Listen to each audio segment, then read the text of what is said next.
Hello, hello, hello. It is Sunday. It's finally Sunday. It's so good to see you again, Bee, or hear you again, little flower friend. Oh, thank you. I'm glad to be here. Ah, Actually, Mrs. I'd kind of rather be in bed. I'm a little sleepy, but Well, if you have to diss me for bed, I could take that because, like, I feel the same sometimes. Like, I definitely sometimes just want a burrito and tell everybody, sorry, not sorry. I'm just out.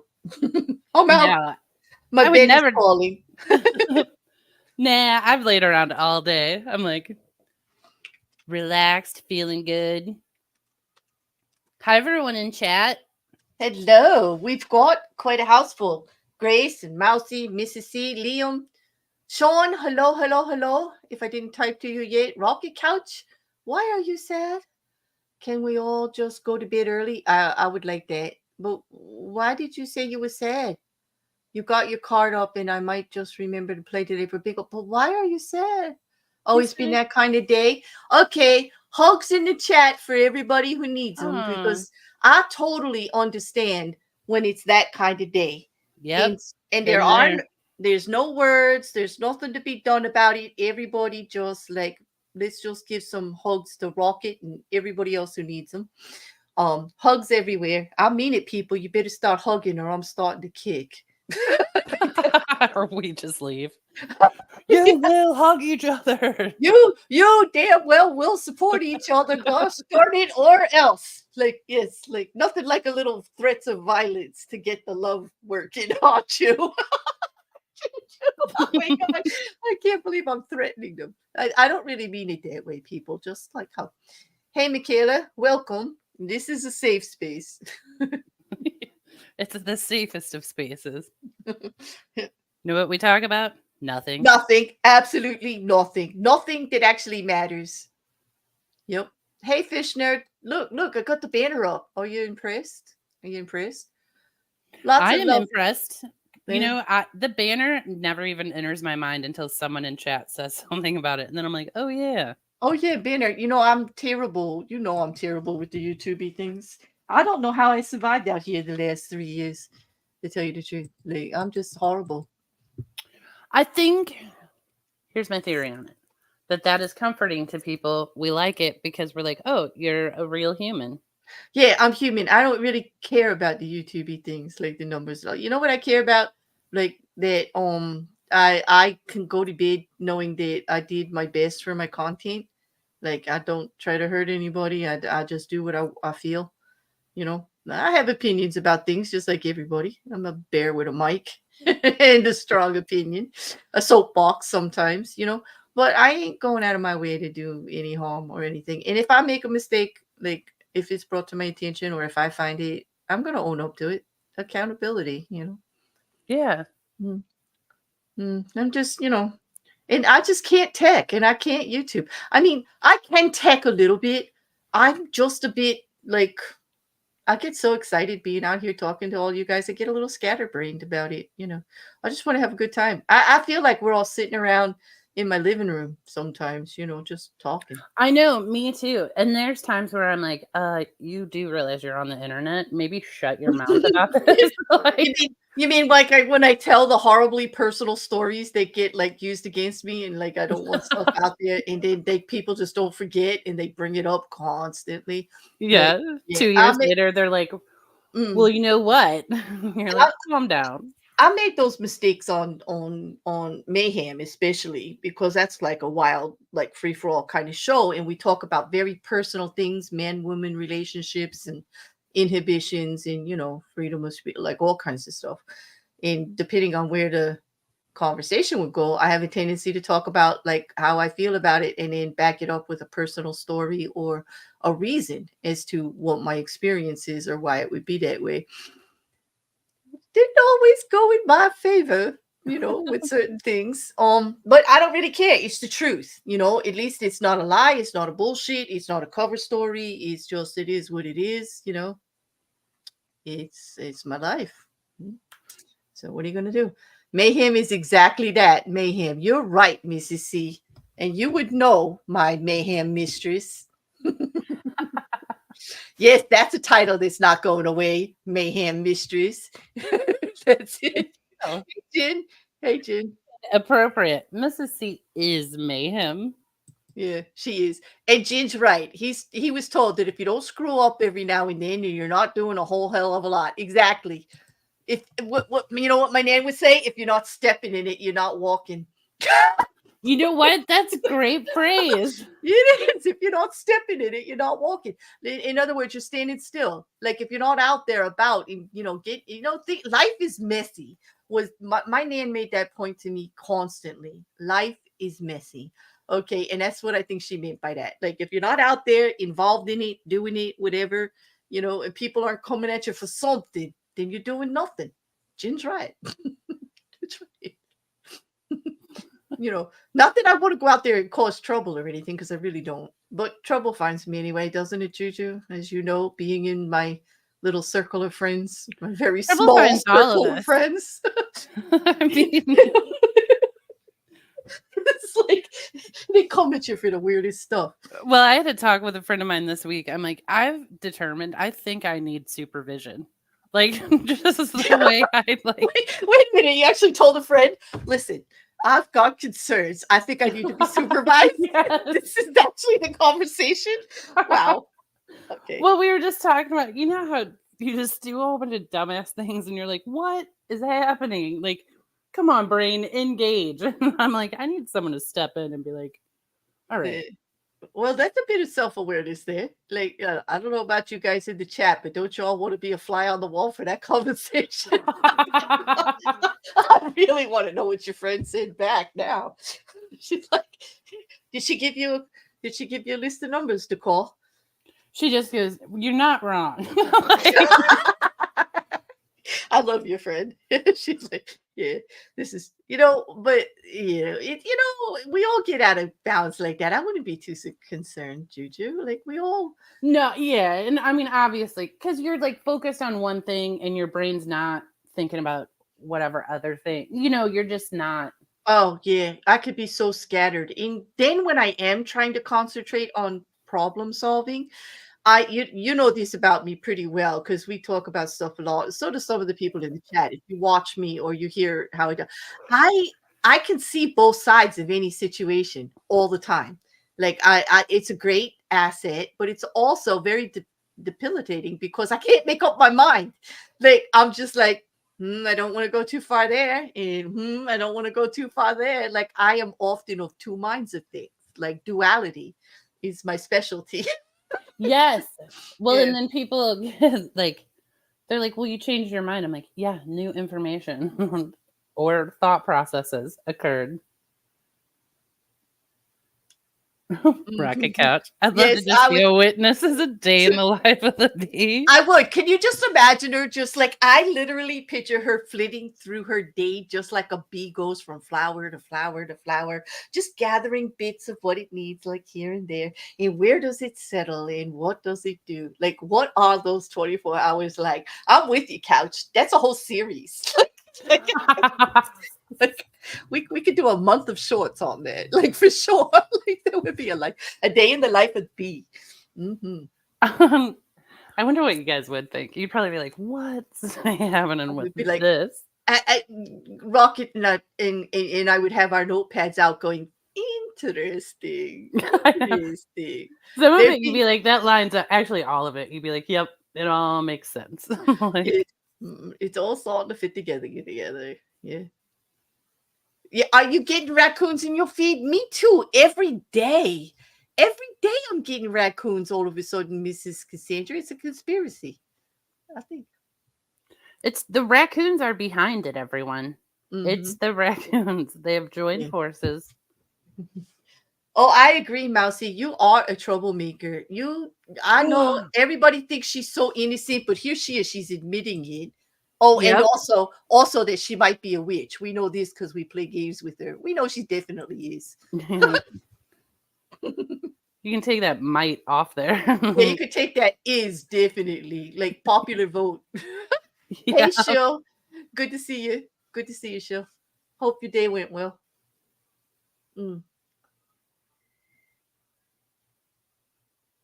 Oh gosh, the raccoon mafia is at it again. Like, what did they do, Couch? Are you getting stuff too? Like, yeah. Everyone is. The raccoons are like, we hear you talking online. They're Yeah. listening now. I'm sure of it. And Liam's right. At least the raccoon isn't in your kitchen. Be grateful, Mrs. C, like I am, that it's only on our feeds and they have not attacked like the yard or anything. The last one I saw was quite a few years ago, fell out of my tree, and it was very well dead. It was huge too. I'll tell you Scare- this, something hit my house today, like hit my sliding What? glass doors. Yeah.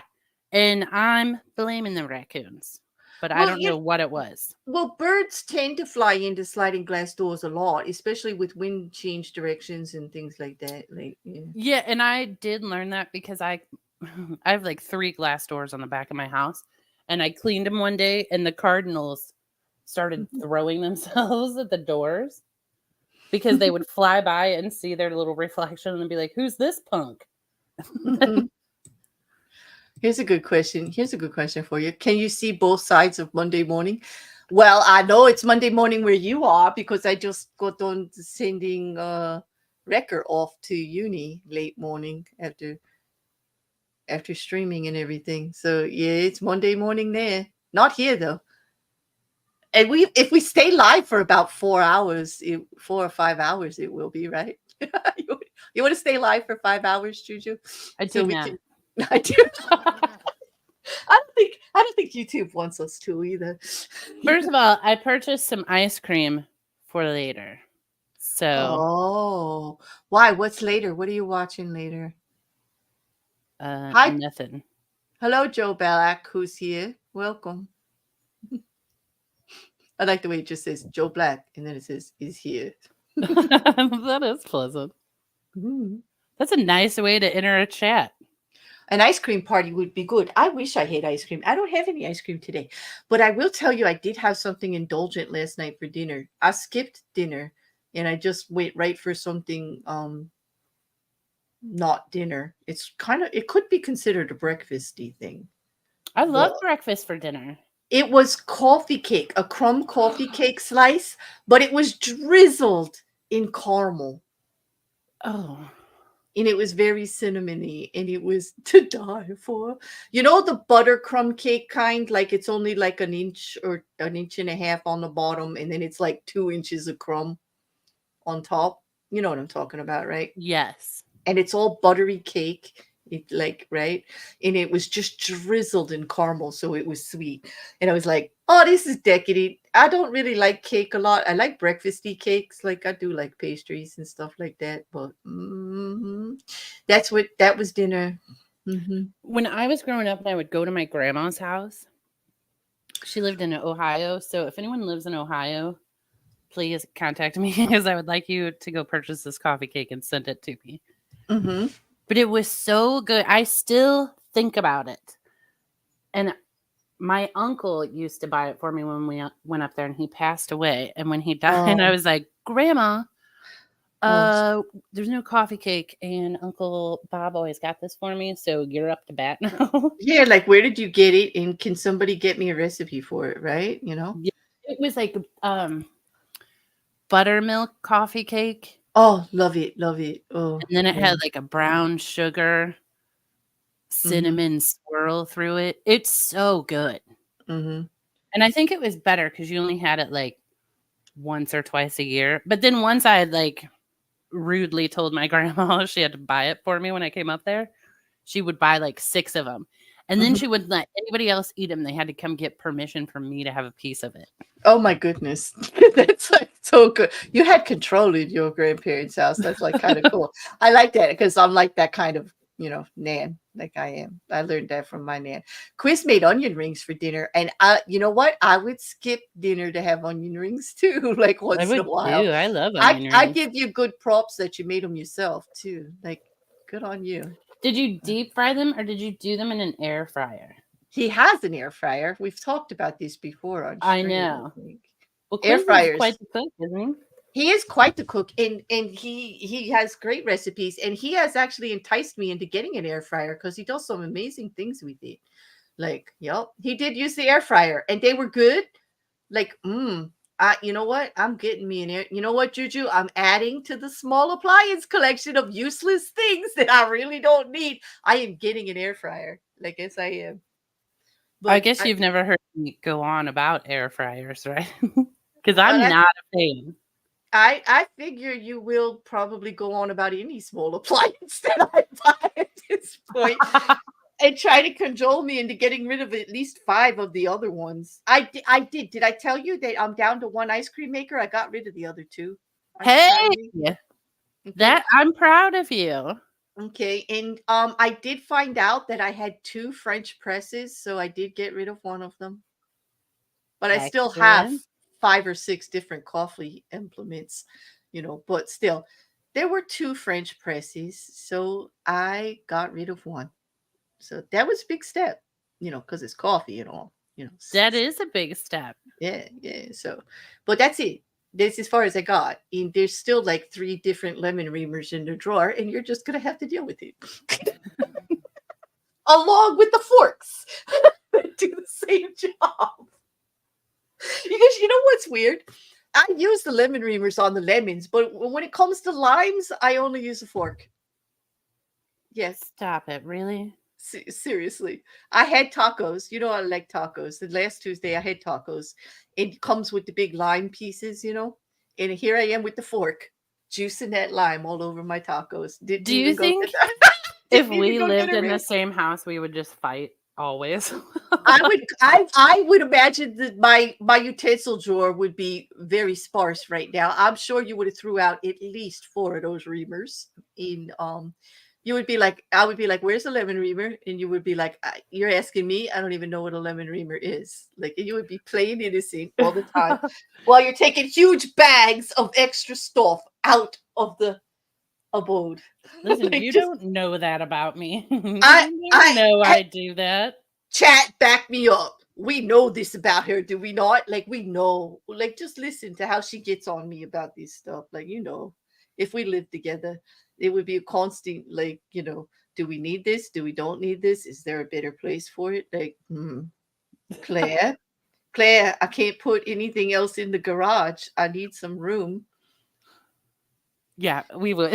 And then I'd be like, actually, you would try and justify keeping it. And I'd be like, the last time you used that was August 13th, No, uh, I wouldn't justify it. I know 2021. I have too much, but I know I do. I would just be like, okay, Juju, sell it, get rid of it. Like, you do it. Like, it's I'm just too lazy to do it. Odd couple, Claire and Juju edition. Exactly. And hello, look at the trees. Not to see. Nice to see you here. Nice to see you here. I have to go back because she'll nominated me for something and you guys for something too up here. Okay, let's see. I get nominated for the Pulitzer Prize, Mousy and Fish Nerd for the Underwater Pulitzer Prize, and Mrs. Cassandra for ensuring that no dirty laundry gets left undone in the basement. What the heck? Okay, Shill. I don't get it, but okay. I'm like, I didn't get any of that. I don't get it. And when does Listen, Mrs. Cassandra does some dirty stuff in the basement, but it isn't laundry. I don't know where you got the idea she's doing laundry in the basement. She's not. But at least Mrs. Cassandra, your cover story worked until I blew it, like just then. Liam, you are correct. She only gets on about the utensils to make room for furniture she found by the dude. By the side of the road. I know, not the dude, the side of the road. I get it.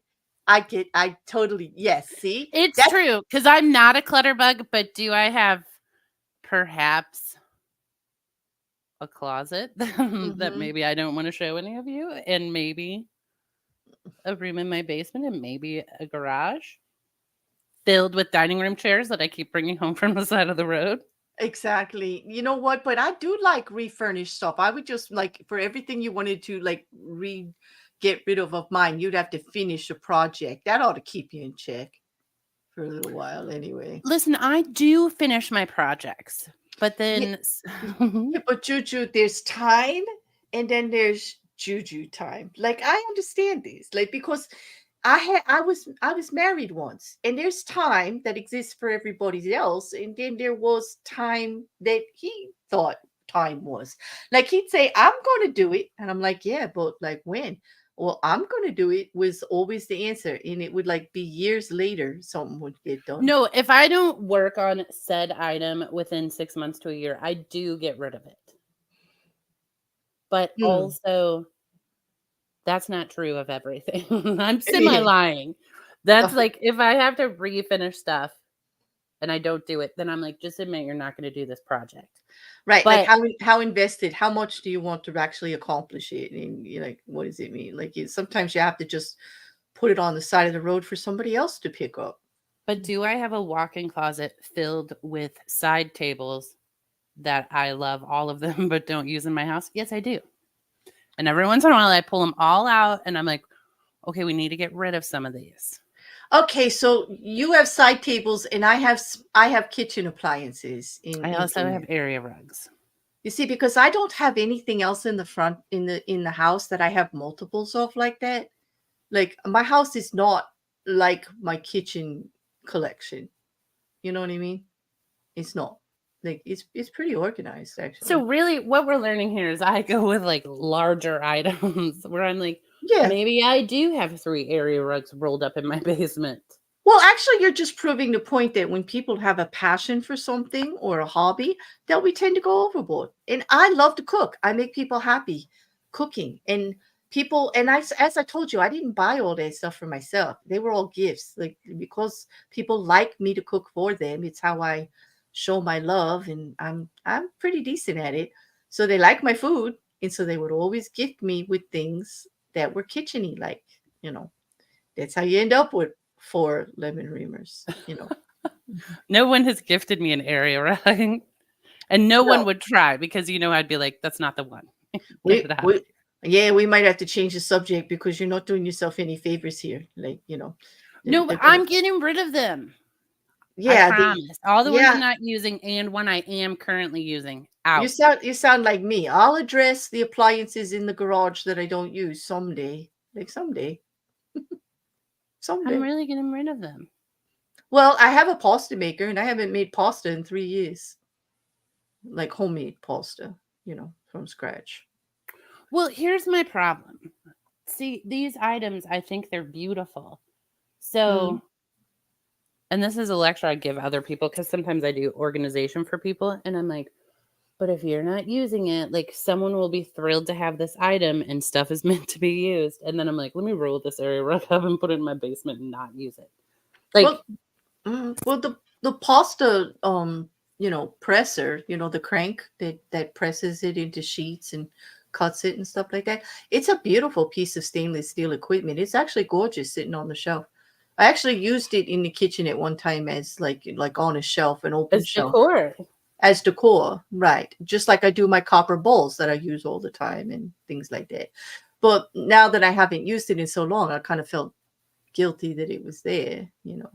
I know. That's how I feel too. Like I was looking at these area rugs and I'm like, Hmm. they should be on a floor somewhere. They're art, and I've shoved them in the basement. Yeah, area rugs are art. I mean, that is like a misuse of them if you're not using them. That's how I feel about the appliances. If I'm not using it, somebody could use them. When we first met, my girlfriend would ask why I had sorted boxes of nuts, bolts, screws, and X, which I found by the roadside. Then they would find out when their stuff got fixed. Exactly, because you need the stuff to fix the stuff, right? And you take the time to sort it and you know what you need. Like I love a man who has stuff like that. Like my garage is also full of every kind of tool you could possibly imagine, and it's got crates full of. It is sorted. There are tubs of electrical extras, plumbing extras, construction extras, because we've done a lot of work in the house, and so there's like every kind of putty, glue, paste, tubing, wires, extra tiles, you name it. Like you have to have a place to put all that kind of stuff, right? Yeah, the guy who bought my house from left all that stuff for me. I know that you would probably go into my garage and all of those tiles would find good use as a repurpose on one of those tables. You would probably do a mosaic on a table or make trays or something or. I But did. that's I like did. my favorite way to spend a day, though, is just to like Mhm. take garbage and make it beautiful. I did make trays out of the little white hexagon marble ones that were left over from the floor in the beautiful glass tile stuff that we put in the bathroom. They were really, really pretty. So I did put them in the bottom of wooden trays, to make them able to handle like waterproof, But damn, those trays were heavy. Like, they were Yes. really, really, because I used a really big one, like the whole width of your body, like for carrying stuff in and out. Because I hate the little ones where you can only fit like two small things and you're going in and out of the house for a barbecue and you just, it's crazy. So it was a big tray that I did, and now it's like so damn heavy, nobody wants to use it. It's like, See, that's the kind of dumb thing I do too. And then I'm like, man, like in my head, this was a brilliant plan. I had to put it out for a garage sale. Like our town does a yearly garage sale in like September when the weather's changing, and it's the whole town is involved. And they put Those out are a the map. best. They put a map out with all the houses on it, like and the kind of stuff that you're gonna have.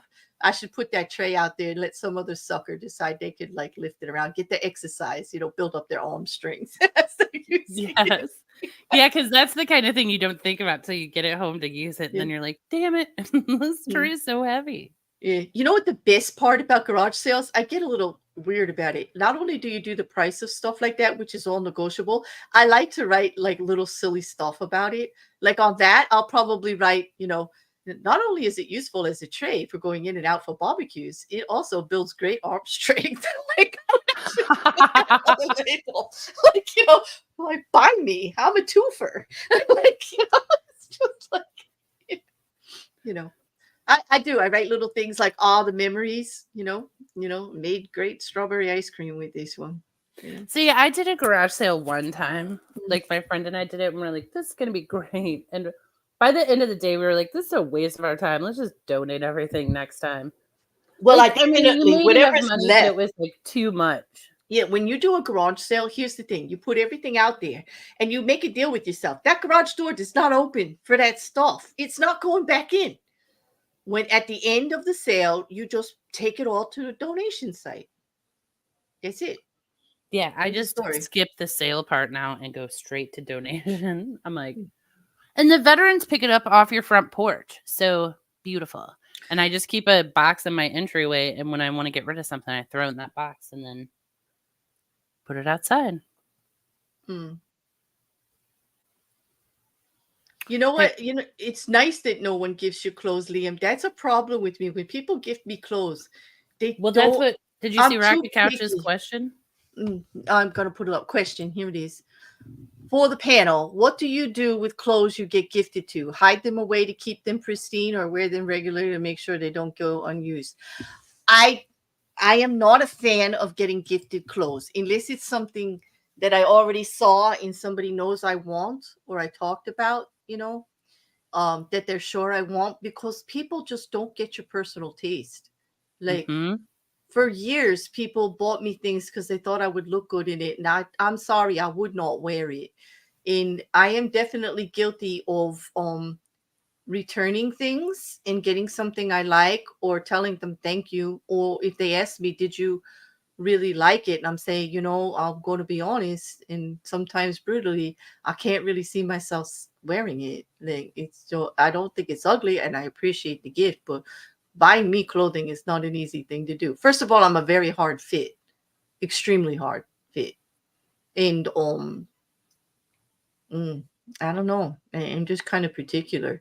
So like, people don't buy me clothes anymore, really, unless it's like I've been taking shopping. Like, one of my favorite things to do with my mom before she passed, for once a year, she would take me shopping to buy something for myself. And I usually picked out some kind of clothing, and we had fun. We would go to lunch and we would shop all day, girl thing. It was cool. Yep. Yeah, no one gives me clothes either. But I also am picky. And I'm not really a clothes person. Like, I don't know. I just don't have a lot of.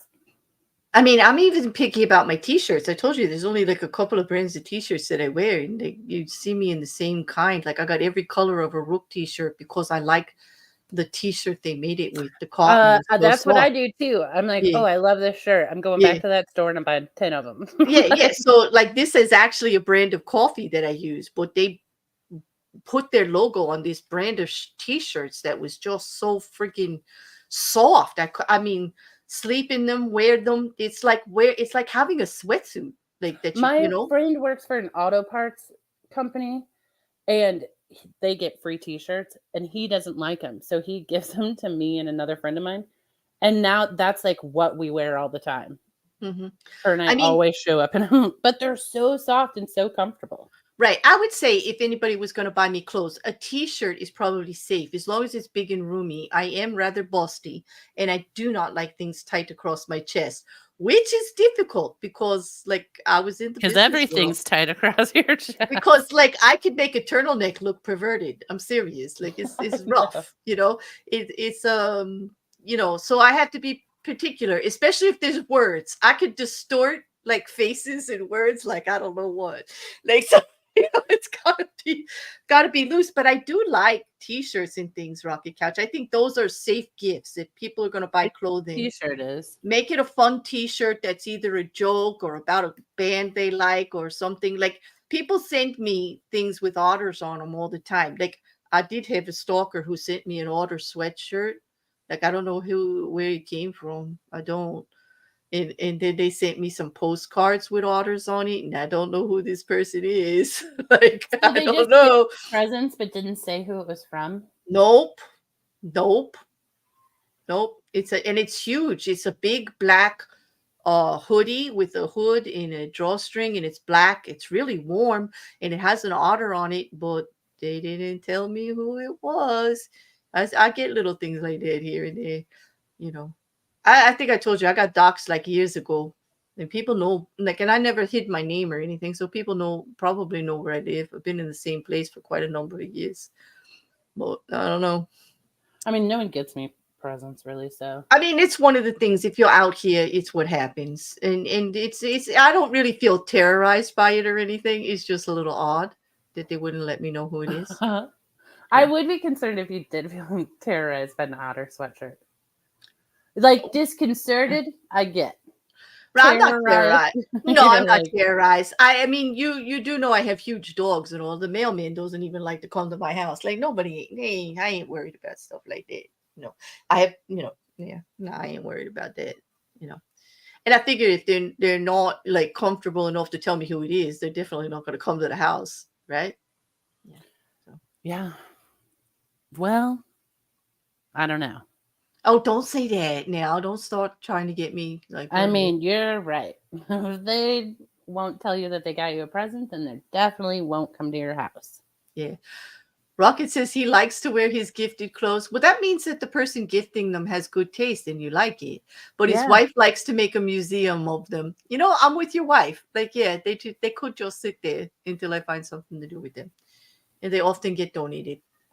Because here's the thing, people will buy me like pink and purple plaid shirts because they're feminine, and I'm like, no, if I wear a plaid, it's gonna a flannel. I don't care that it's not feminine. I want a warm freaking original flannel. Don't make it. Yeah.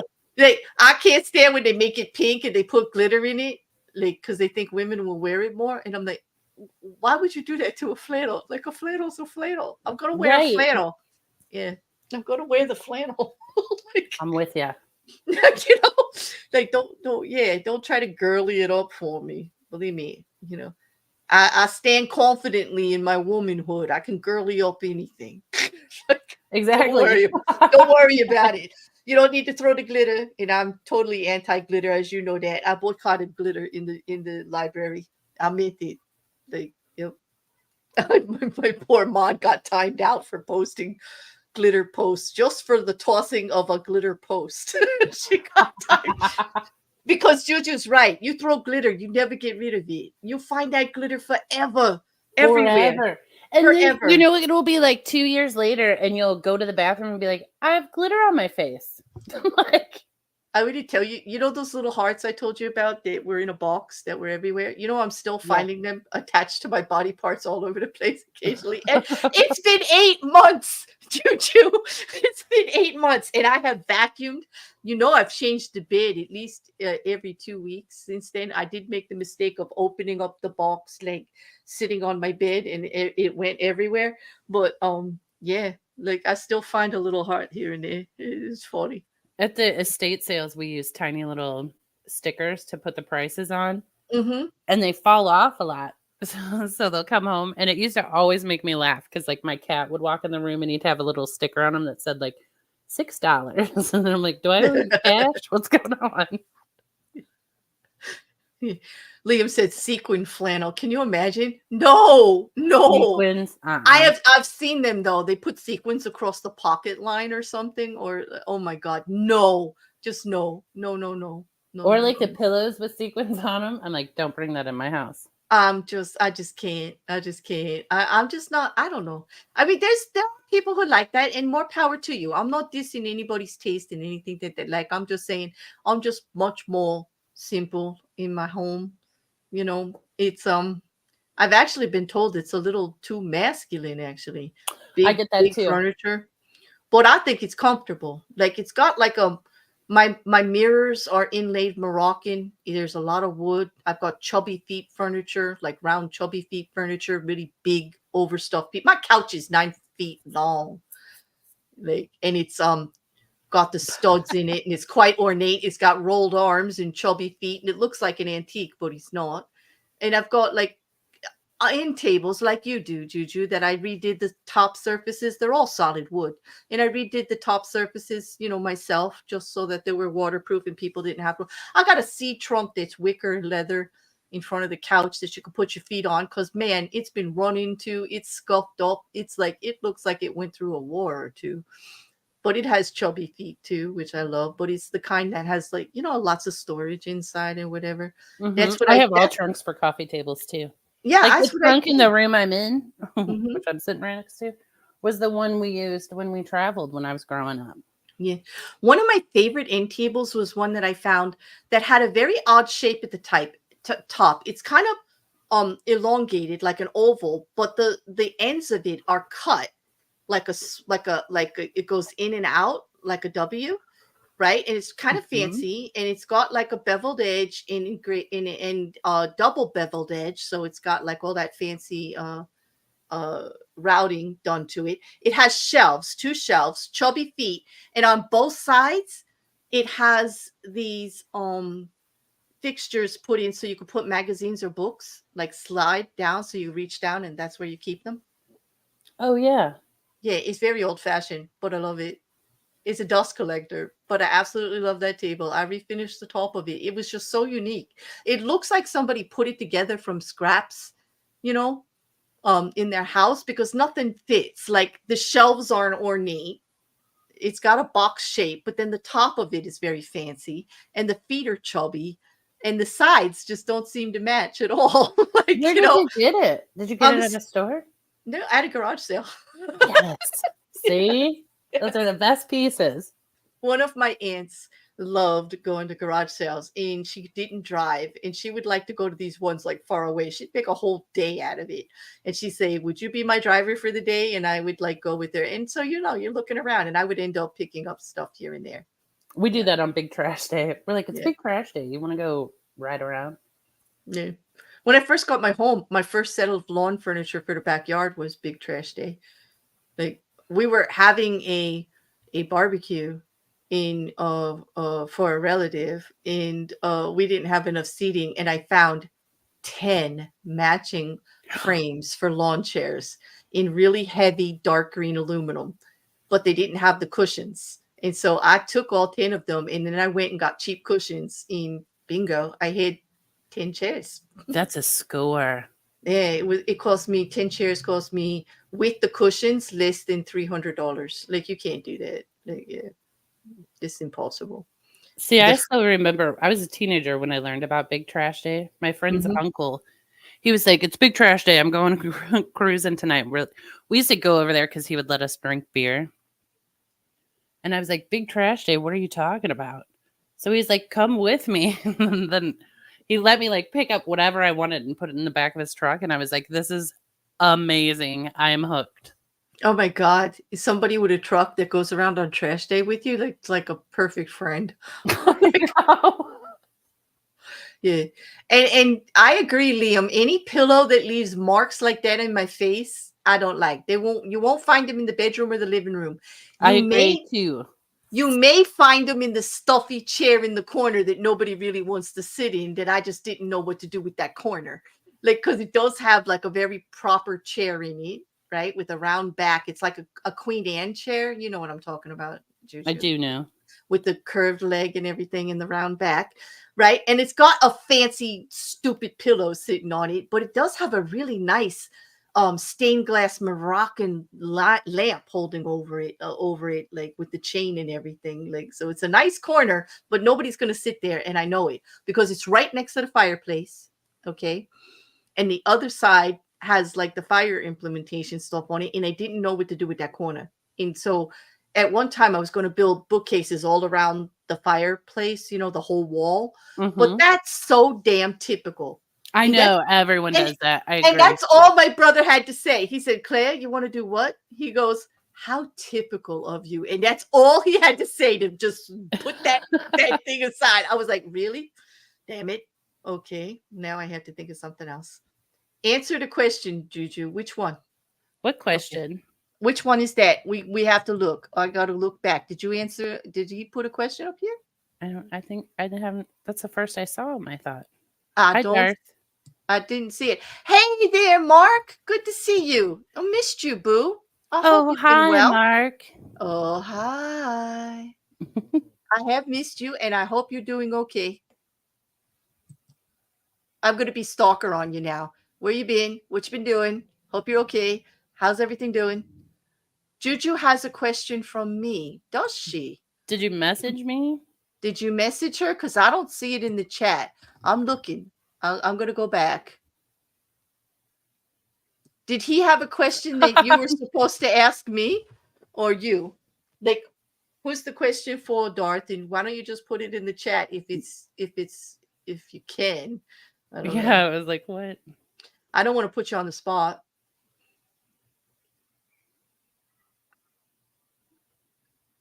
I did not. Oh, God. I can't even do it. Okay. Get your bingo cards out. I did not spread glitter all over the bear. I did not. I'll answer it when I'm done with the stream, Darth. Okay. I did not. Okay. Yeah, she's streaming now, buddy. Like, this is my time. We have to share. You have to wait your turn. Them's the rules. I know you don't like rules. Neither do I, but that's the way it is. What? She better answer it immediately or stuff might get out of sorts. What? That sounds serious. I do not. Stop it. I'm not fighting with you. I don't believe that Darth. And I don't think she ignores. I think she gets busy because I don't hear from her for days either. Like, we make plans. Oh, let's talk tomorrow. Okay, I'm not doing anything. Let's talk. I'm just gone. And then 6 days go by and I'm like, are you okay? Yeah, why? I'm like, well, we were going to talk and then you weren't around. And like, so I just want to make sure you're okay. Like, I know how it goes, Darth. Believe me, I do. Yeah. So I got to call her out when I know she can't hide. Oh, because you could see her flowers up here. Okay. Yeah. She's an ignorant. And I said it the way he meant it, not the way he spelled. Yep. Yep. She's an ignorant. Yes. You said it right. She is. I agree, Darth. I do, but in a lovingly way. I agree. For the record, he threatened me in the DMs too. Did he? Because he's really threatening you out here, but I guess he didn't want Not to. in a bad way, in a loving way. Yeah, you know what, Darth? Juju, the more we threaten her, the more she's just not going to do it. She's just going to go, what question? Like, she's going to make you ask her again tomorrow. You know how it goes. Like, you know how it goes. That is true. I do that. Listen, this is one thing I know. You push a Juju, you get a wall. That's what you get, a wall, period. That's it. I admire that about you. I can't do that. Like, they get reaction from me. They do. Yeah, I do. Yeah, you're right. Yeah. You push her. Yeah. If you get demanding or push or threaten, or you get a wall. Like, she's good at that. I could learn from you. I should, but I don't. I know. It's hard for me. I am a reactionary bear. This is true. Yeah. I don't know. I mean, you can get me to flare up sometimes. But in general. Mark asked if the bear was bare when Liam did not spread the glitter, and Liam answered, nope, in flannel. Partially bare. I had a flannel on. We were talking about flannel when he said that about the glitter. Yeah. I love a good flannel. I do too. They're soft. Like, I like natural fiber, cotton's my thing. Flannel is nice, Periwinkle flannel, I don't think so, Rocky. We will forgive you for that. At least I will. I don't know about JuJu, but I will. I give him the thumbs down. But then I chose to not acknowledge it because I'm like, is that a bingo square? I don't know. I have not looked to see what they were changed or how they've been changed, because I'm trying not to get forced into filling people's squares in for them, even though they try. I know, me too. And there's certain things that I'm like, oh, I can tell they have this on there. But some of them we fall for every time. I'm like, they got us again. They have flannel blankets in Australia in the hospital, Mark, because here in America they make these little hospital cotton ones. They're all cotton and they're not very warm. No, Like, they're the worst. They have to actually warm them when they put them on you. When you come out of surgery, they go, would you like a warm blanket? I'm like, what kind of a question is that? Of course I do. My teeth are chattering and I'm throwing up here. Like, give me a damn warm blanket. Like, of course. Yes. That's the nicest thing I remember about post-surgery was the warm blankets. The nurse saying, would you like a warm blanket? Well, and then aren't you like, just why don't you guys invest in like slightly better blankets? Because, well, I guess they do have to wash them a lot. I could give you one key word why they don't. You said the word invest, right? Like, they don't put money into what's reasonable. Yeah. Healthcare. Not in America. I'm not talking about other countries. I'd have to give them a little bit more grace, America, it's all business, yeah. Liam, now you said two bad words at the same time in the same sentence. Like, Liam, seriously. Oh. Now they're just trying. Oh, man, and it was Fish Nerd who started it. Fish, you know better. Like, don't do that. Don't let him bait you, Claire. Don't let him bait you. I'm not saying the word. Have you noticed? No. Yep. Don't give it to him. The only thing you're going to get is that square that says bear goes off on the chat. You're going to get that damn fucking, you're going to get that square for sure. You keep it up. What if you just time out the entire chat? Then we're like, you know what? We're going to say a whole bunch of stuff now. Yeah. Bear, who said she's not really does those YouTube things, goes on a tirade and puts her whole chat in timeout. Like, yeah, okay, I could just see it. Like, yeah. They're colluding without it. I absolutely, Couch. I could see it. Mm-hmm. Anyone read any good books? Oh, okay. There we go. What a nice question, Mrs. Cassandra. That is a nice question. What do you think she's up to? It feels like a trap. There's got to be a trap in that one. I'm glad we both went to the same place, because I'm like, this is a setup and I don't see it. I like Couch's style. Well, if we're going to get timed out anyway, poke. Yes, let's just poke the bear. I can take it. It's Sunday. I'm in a really good mood. I've watched some great anime. There's an old anime called Bebop Cowboy that is friggin' fantastic. It's like 007 got mixed up with Batman, and then Archer walked in. I mean, it doesn't sound like anything I would enjoy, but I love the name. Bebop Cowboy. You'd love the music. It's like all kitschy. It's so kitschy, corny. It's fantastic. It is Wow. Oh, don't be hurt, Mrs. Cassandra. Do you want me to kiss your boo boo? Don't be No, hurt. and she's reading a real book. You're reading Bridgerton? Yeah. Cowboy Bebop. Yes, Liam. That's it. Did you watch Mhm. it? Somebody in the chat tell me you've seen this and you know what I'm talking about. Like, I feel like I'm all alone on Planet Claire here. That's a B-52 song, by the way. Planet Claire. Yeah. Please tell me you know who the B-52s are. I Like, I do don't. know Rock Okay. Lobster. Yeah, Rock Lobster. Rock. Yeah, they do a song called Planet Claire. Oh, does he, Mrs. Cassandra? Oh, good, he saw it. It's from the 90s, I hear. I'm watching it with a friend. Uh, it's a classic. I am totally enjoying it. I've only seen one episode, and I'm in love. I'm absolutely in love. It hooked you on the first episode. That's a quality show. Hey, you want to hear something? It hooked me at the intro. If you watch anything, I'll send you a clip. Just watch the intro, and you'll see what I love about it. It has everything. Now, Mousy tried to trick me one day. Remember when you guys all were like trying to get me to watch anime and I resisted? Well, I forget. It was some music video and I sent it to Mousy, like some song from the 90s. And she goes, "Did you watch this video?" I'm like, "Yeah." Well, I just listened to the song on YouTube. And she goes, "Then you've seen anime, you watch anime." And I was like, yeah. Busted. Busted. Thank you, Mousy. Thank you thank you for taking one for the team and doing what needed to be done. I applaud you.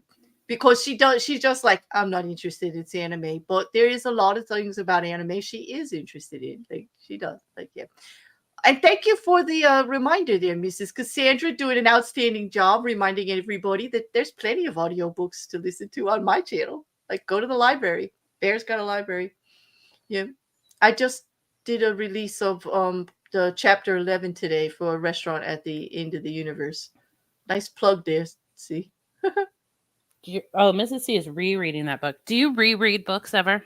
Yes, I do. Yeah.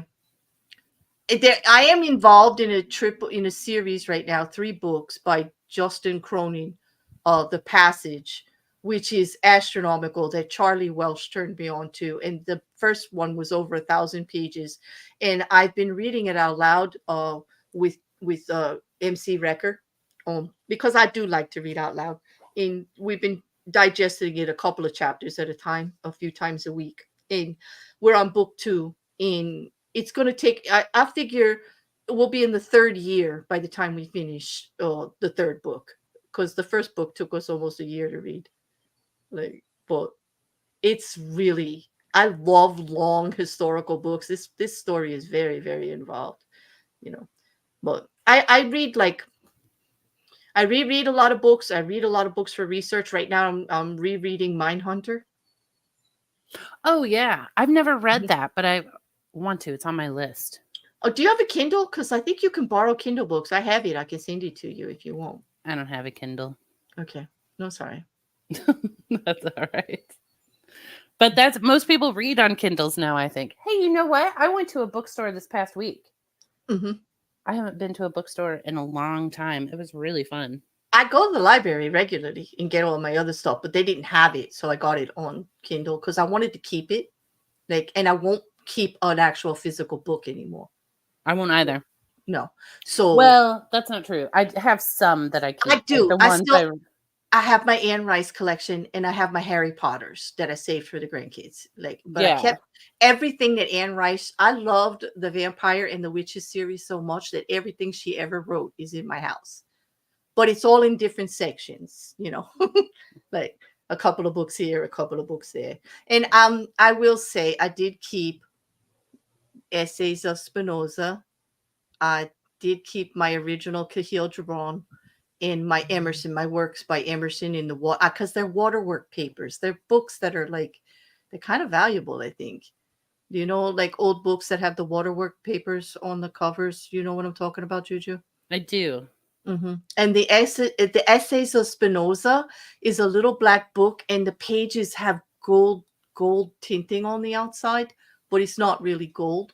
But the artwork and everything was exquisite on the cover and the inside, and it just smells like it's thousands of years old, although it's not. And I kept that too, you know.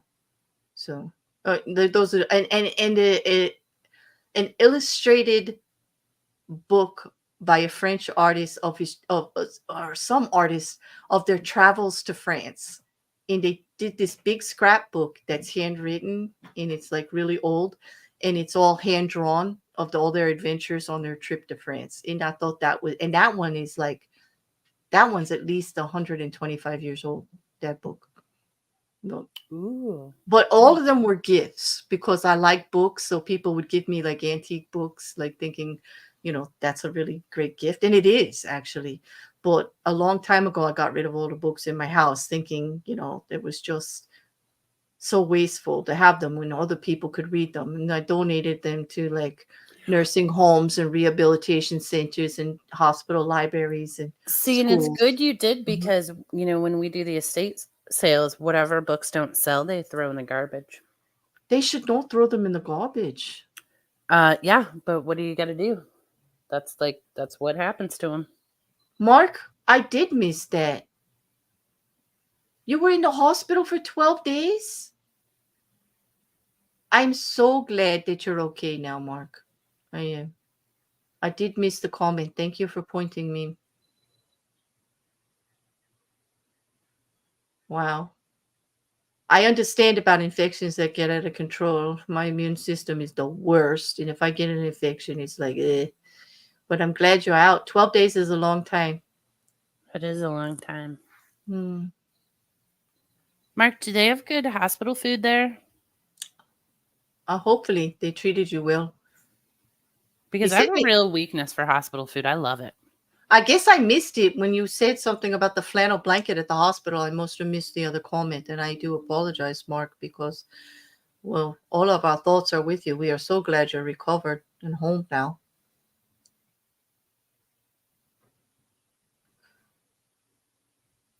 We are 12 days is a long time. I get so bored in the hospital. I'm sure reading audiobooks was great, having something to do. I would do puzzles. Like that's how I got hooked on Sudoku and stuff like that. Oh yeah. It's almost 2 weeks. Yeah. Oh no, he broke your wrist. The food was great. You passed out and broke your left wrist and your right wrist. And you got an infection? Wow.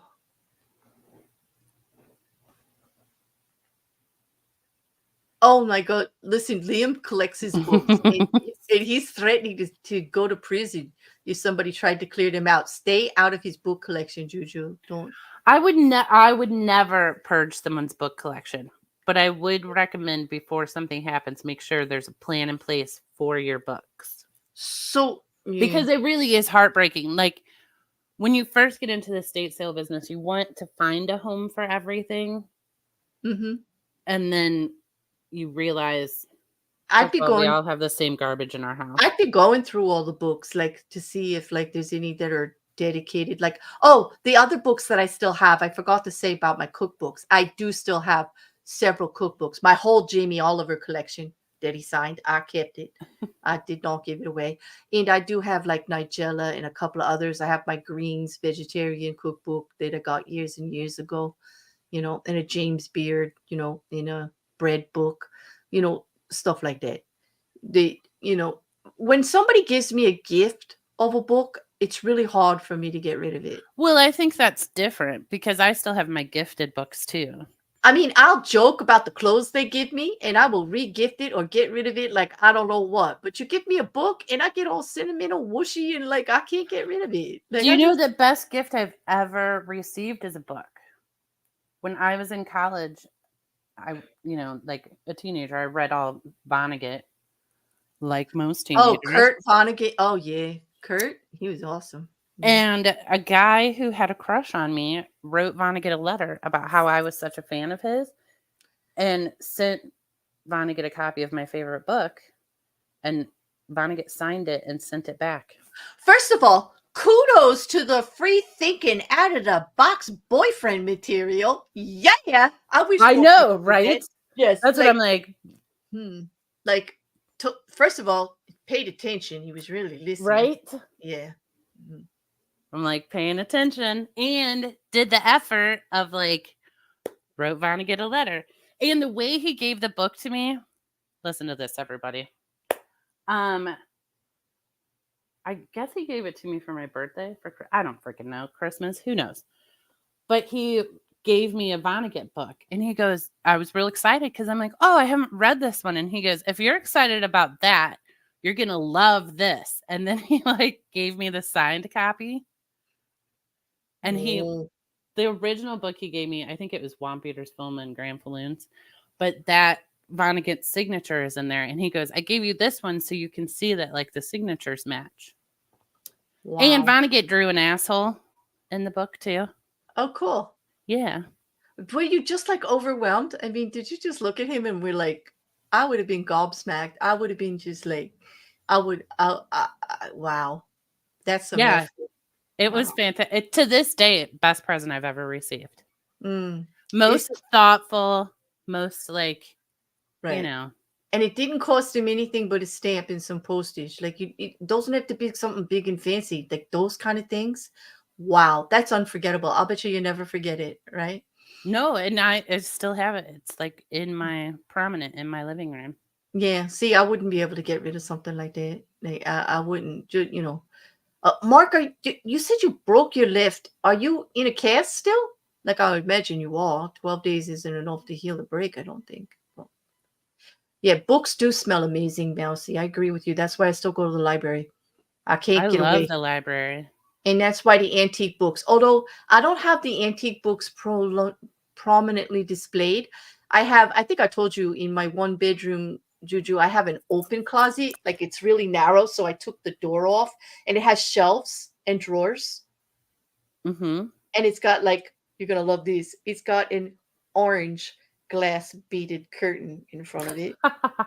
I do like that actually. Okay, it's in my bedroom, people. I'm allowed. It's not out there in the public spaces. It's in my bedroom. Hey, Okay, it's calm your down. home. You're Calm down. allowed to do anything you want in there. Then you're gonna love this. The whole back of it is painted hot orange. Okay, before I put the white shelves and the white drawers in there, and then I put the beaded curtain. Yes, my bedroom. I love a painted closet or a I love wallpapered closet. well my walk-in closet with my clothes. When you put the sliding doors over, that's painted orange inside too. Just the insides of the closets because I do love orange and I love green.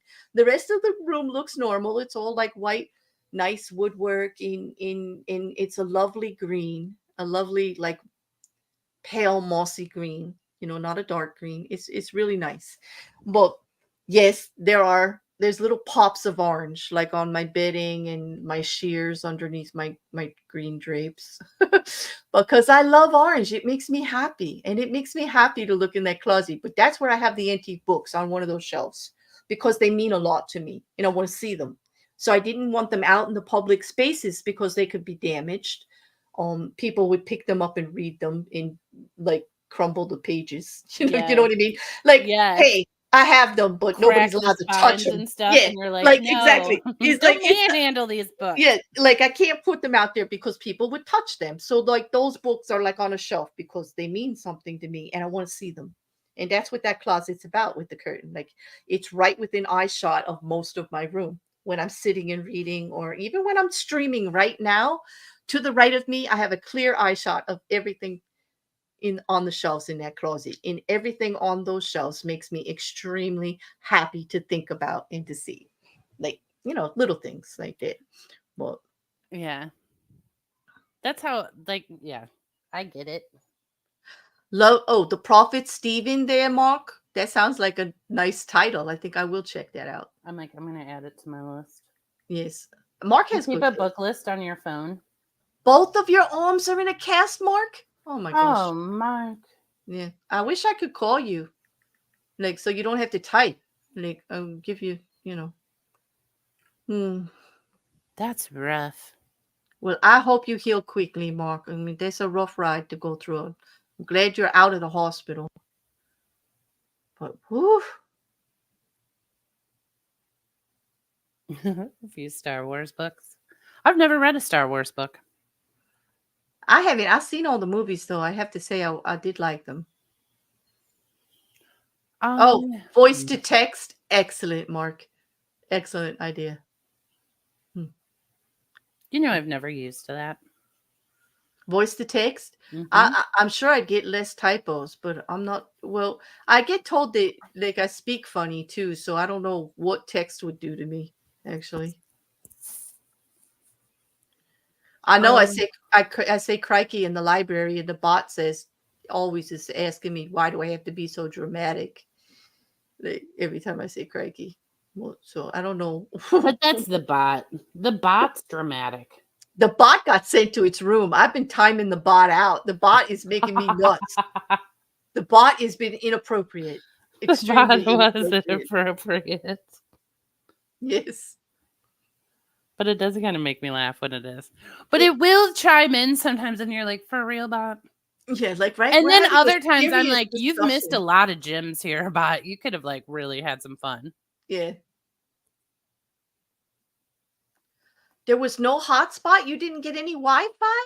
See, our hospital has Wi-Fi, and unfortunately, I go there enough that as soon as my phone goes anywhere in the front door, it automatically connects to the internet. That's a bad sign, Juju. That is a bad sign. But to be honest, I took care of a lot of relatives there too, and that's what my doctor. His office is in there, so I have to see them in there sometimes. You know. Hey, hey, Megs, how you doing? It has been a while. I hope you're well. Mom too. Please tell I said hello. Yeah, Megs, it's good to see you. You're welcome. Mm. That spooky history with Megs. She does some cute stuff on her channel too. Mm. I'm sorry you didn't have internet, Mark. Like this.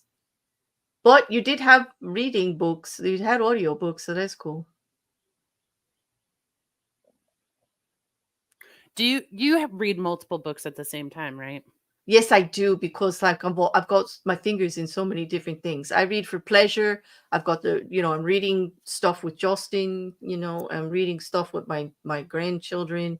I'm reading stuff for the true crime constantly, but just for pleasure, there are a few things that I read on my own. Yeah. I'm even starting to get interested in reading some mangas. Um, Quiz sent me a couple a long time ago, and somebody else sent me one, and that's like a version that anime is driven from.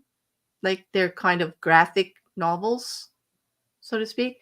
And I was getting my grandson into them because he doesn't like to read, you know, big books. But I got him to read the Odyssey by giving it to him as a graphic novel, and he loved it, which was a big step. And he's read all of Edgar Allan Poe because I gave it to him in graphic novel. And looking now for some Shakespeare in graphic novel form to see if I can get him into that. So he has a good basis of the classics. He'll hate me eventually, I'm sure. 'Cause No way. My grandma yeah. had a room in her house that was a library. I think it used to be a closet, like a walk-in closet, but it Hmm. was covered in books and it was like my favorite spot in her house. I just like to go in and look at all the books. Hmm. Into the Wild. Isn't that about the guy who went into the middle of nowhere and lived on an abandoned? I think so. I think the bus is where he finally like passed on. Yeah, I was like, I don't think that I story remember ends that. positively, does it? No, the book is really, really great. The movie is really, really sad, but the book is very dramatic. I actually like that book. I'm doing good. I'm doing good there, Migs. I hope you are too. I am. I'm hanging in there. I'm still here. I'm still here. They can't get rid of me. Oh, yeah. Well, what are you reading right now, Juju? My car book is a Sidney Sheldon book. I just got it out of one of those libraries on the side of the road. Oh yeah. Okay. Yeah. Well, I read Sidney Sheldon in high school and I was like, Hmm. oh, I always liked him. So I don't know, it was free little library book. Then I'm reading my main floor book is The Night Circus. Okay. That one is pretty good. I can't really get into it though. I thought I would like it more than I am. Hmm. So I'm kind of Now, like chugging through it. Now that is an interest that brings up an interesting question because I get curious because like I read for all different reasons, right? Some for pleasure, from research, just because like, I think it's the right thing to do to learn about a subject. Well, if you find yourself getting not interested in the book, do you force yourself to finish or do you put it aside? Do you put it on a list to finish later? Like, what do you do? I used to force myself to finish, and then one day it clicked in my brain that I won't ever be able to read all the books I want to read, so stop reading the ones you don't want to. So I will abandon a book if I'm not getting Yeah. into it. Although I do have a couple Nemesis books that I want to read, and Hmm. I don't get rid of them, and every once in a while I get them back out and try again. Yeah, I have lists on lists on lists. I used to like look at like the top 100 books of the year from the New York Times and stuff like that, and um, get recommendations from people. I always had all these lists to read, but I now I have a hard time finishing something that I'm not really interested in, but I usually end up forcing myself to get all the way through. And then sometimes I'm happy about it because a book will take a little while to get off, like get Yeah. into it. And then I'll say, "Oh, this isn't for me." But then I'll struggle through a couple of more chapters and then boom, I'm in it. But then there are others that I have forced myself through and then I close that book at the end and I'm like, "That why did I do that to myself?" Like, this is what I thought about it in the beginning, and this is where I'm at now, and it's the same. Like, this is Yes, awful. I've done that. Like, I follow a few people online, and then Yeah. I've read like a book or two they've recommended, and I'm like, this book's terrible. You're off my list. Now, anything they recommend, I'm like, I don't want to read that. Mm-hmm. Like, I hold the bad books against them now. Mm-hmm. Well, oh, Jin. Oh gosh, Jin turned me on to the writer Chris Moore. It, Christopher Moore's books are so entertaining. I read that for sheer pleasure, Jean. And I'm not through the whole collection yet. And thankfully, I have plenty of it. But I enjoy so much of it. I really do. I finished Lamb. I finished that other one, and I forget the title of it, where the trailer, the silver trailer, was the monster. Like that one, I finished that one. And of course, Our Ladies of Fishnet Stockings, the short story. I'm going to be putting that out. I have the art for it. I've got the video made. I just have to do the recording. And based on my voice, I've had to redo that recording at least 4 times already. But Moore is hilarious. What fun and thought provoking too, right, Jean? I'm finding in his writing that he's actually saying stuff like, but it's the last lizard. Yes. The lust lizard, Jin. That's it. It was hysterical. Yeah. I uh, I really enjoy Christopher Moore a lot, and I'm glad. A lot of people turned me on to authors I never heard of before, and then I'm just like so pleased Me to too. know Well, I about just added Christopher Moore to my my book list that I keep on my phone. because I'm kind of a nerd and I'm kind of boring. My favorite American author was Jonathan Frank, and he's a little uppity, and not even authors like him. They all think he's a pretentious piece of crap. Like, seriously, but I like him. He did his book Freedom, and I loved it. I'll have to send you like a couple of others that he did. No, I have 2 copies of Freedom. I have one on Okay. my main floor and one upstairs. Oh, do you like him then? I mean, I like I the have guy. not read it, Okay. but my brother read it and he sent a copy to me, and I Oh, already had it. so he liked it too. Okay. It's it's a novel, you know. But if you read Christopher Moore because it's fun, start with Lamb. And I can send that to her, Jin, right? I think I can. I have it like in a PDF format. I can send it to you. I think I got it on Google. I can send you it if you want to read it, Juju. It's really good. Okay. Christopher Moore, if you like to be entertained, I think, you just can't take it too I do seriously. enjoy being Mhm. entertained. Okay, so I think you would like it. I do. You know. I mean, I like all kinds of books. I love like a dumb book that you don't have to think about. Like an easy read, like the Sidney Sheldon books, like that. Like you don't. Oh, beach book. I always think of Sidney Sheldon like a beach book, like to me. Yes, like the Yeah. second you put it down, your life has not changed. Nothing's. You're not. You didn't learn anything, There but were you could like escape into his book for a while. there was an Irish author, Belva Plain, that I used to consider a paperback beach book. I would always like if I was like going to the park for the day, like when the kids are going to play or whatever, when I was younger on the weekends. And I liked reading those. Circle of Friends. There were some cute movies made out of her Oh books. yeah. Okay, she wrote Circle of Friends. Belva Plain. You would love it. She's I also just like, call those bathtub books. I yeah, read the crappier books in the tub because I'm like, if I oh, yeah. drop this in the tub, I don't care. Yeah, Like, exactly. And I can read those in a day, like in a couple of hours. Like I yes. can digest that whole book, and I don't feel guilty about it because I didn't spend weeks on it. You know, uh, it was just a good stories, like good stories, but about love and friendship and tragedy and life in general. Basically, are her books. So Yeah. the good and the bad. Mrs. Cassandra, I do need a good smut reference here and there to keep me entertained in a book that I'm reading for pleasure. I do. It has to be real life. And, hey, Chris, how are you? Hello, friends. Hello. Mm, yeah. I'm so happy. I hope you're having a good Sunday and hope your weekend's been great. And happy Father's Day. You know, It happy doesn't Father's even Day. really feel like Sunday to me. I don't Mm, know. Happy Father's Day to all the fathers and to all of the kids that had fathers. Like it's a day to remember. All of us had a father, some way or another. Well, yeah. Yeah. Well, yeah, you're like me. I'm like, yeah, well, do we have to talk about that? No. Nope. Nope. Let's move on. Nope. Let's move on. Let's go back to books. Yes. Well, mm. Working. I know. I got your message. Can I say you've got me excited? He said, "Oh, I'm working on it with my creative buddy." And he told me to buckle up. And when somebody tells me to buckle up, I'm like, "Yes, I can't wait! What a great description. You're like, I can't buckle wait!" up. You're going to love this.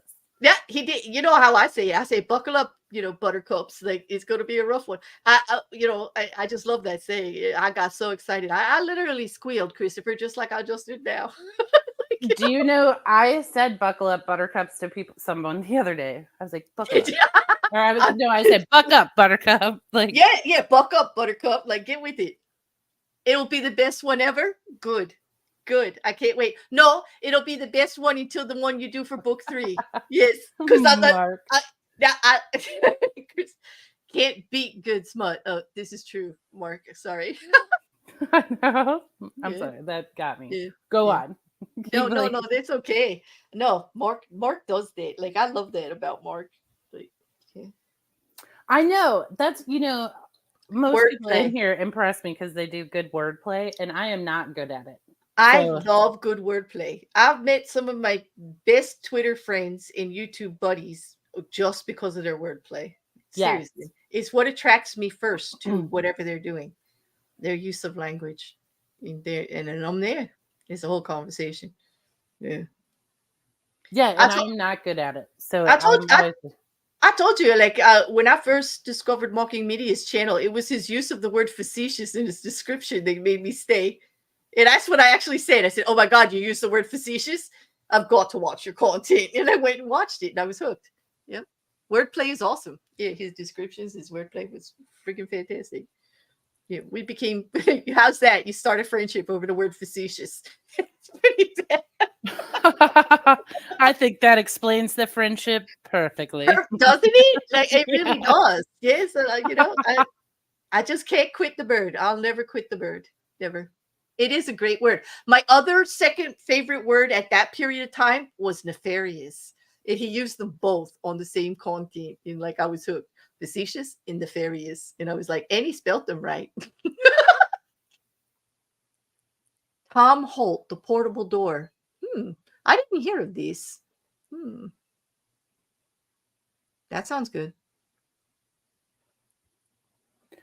I'm like, I didn't read for a long time. Now I just got back into it.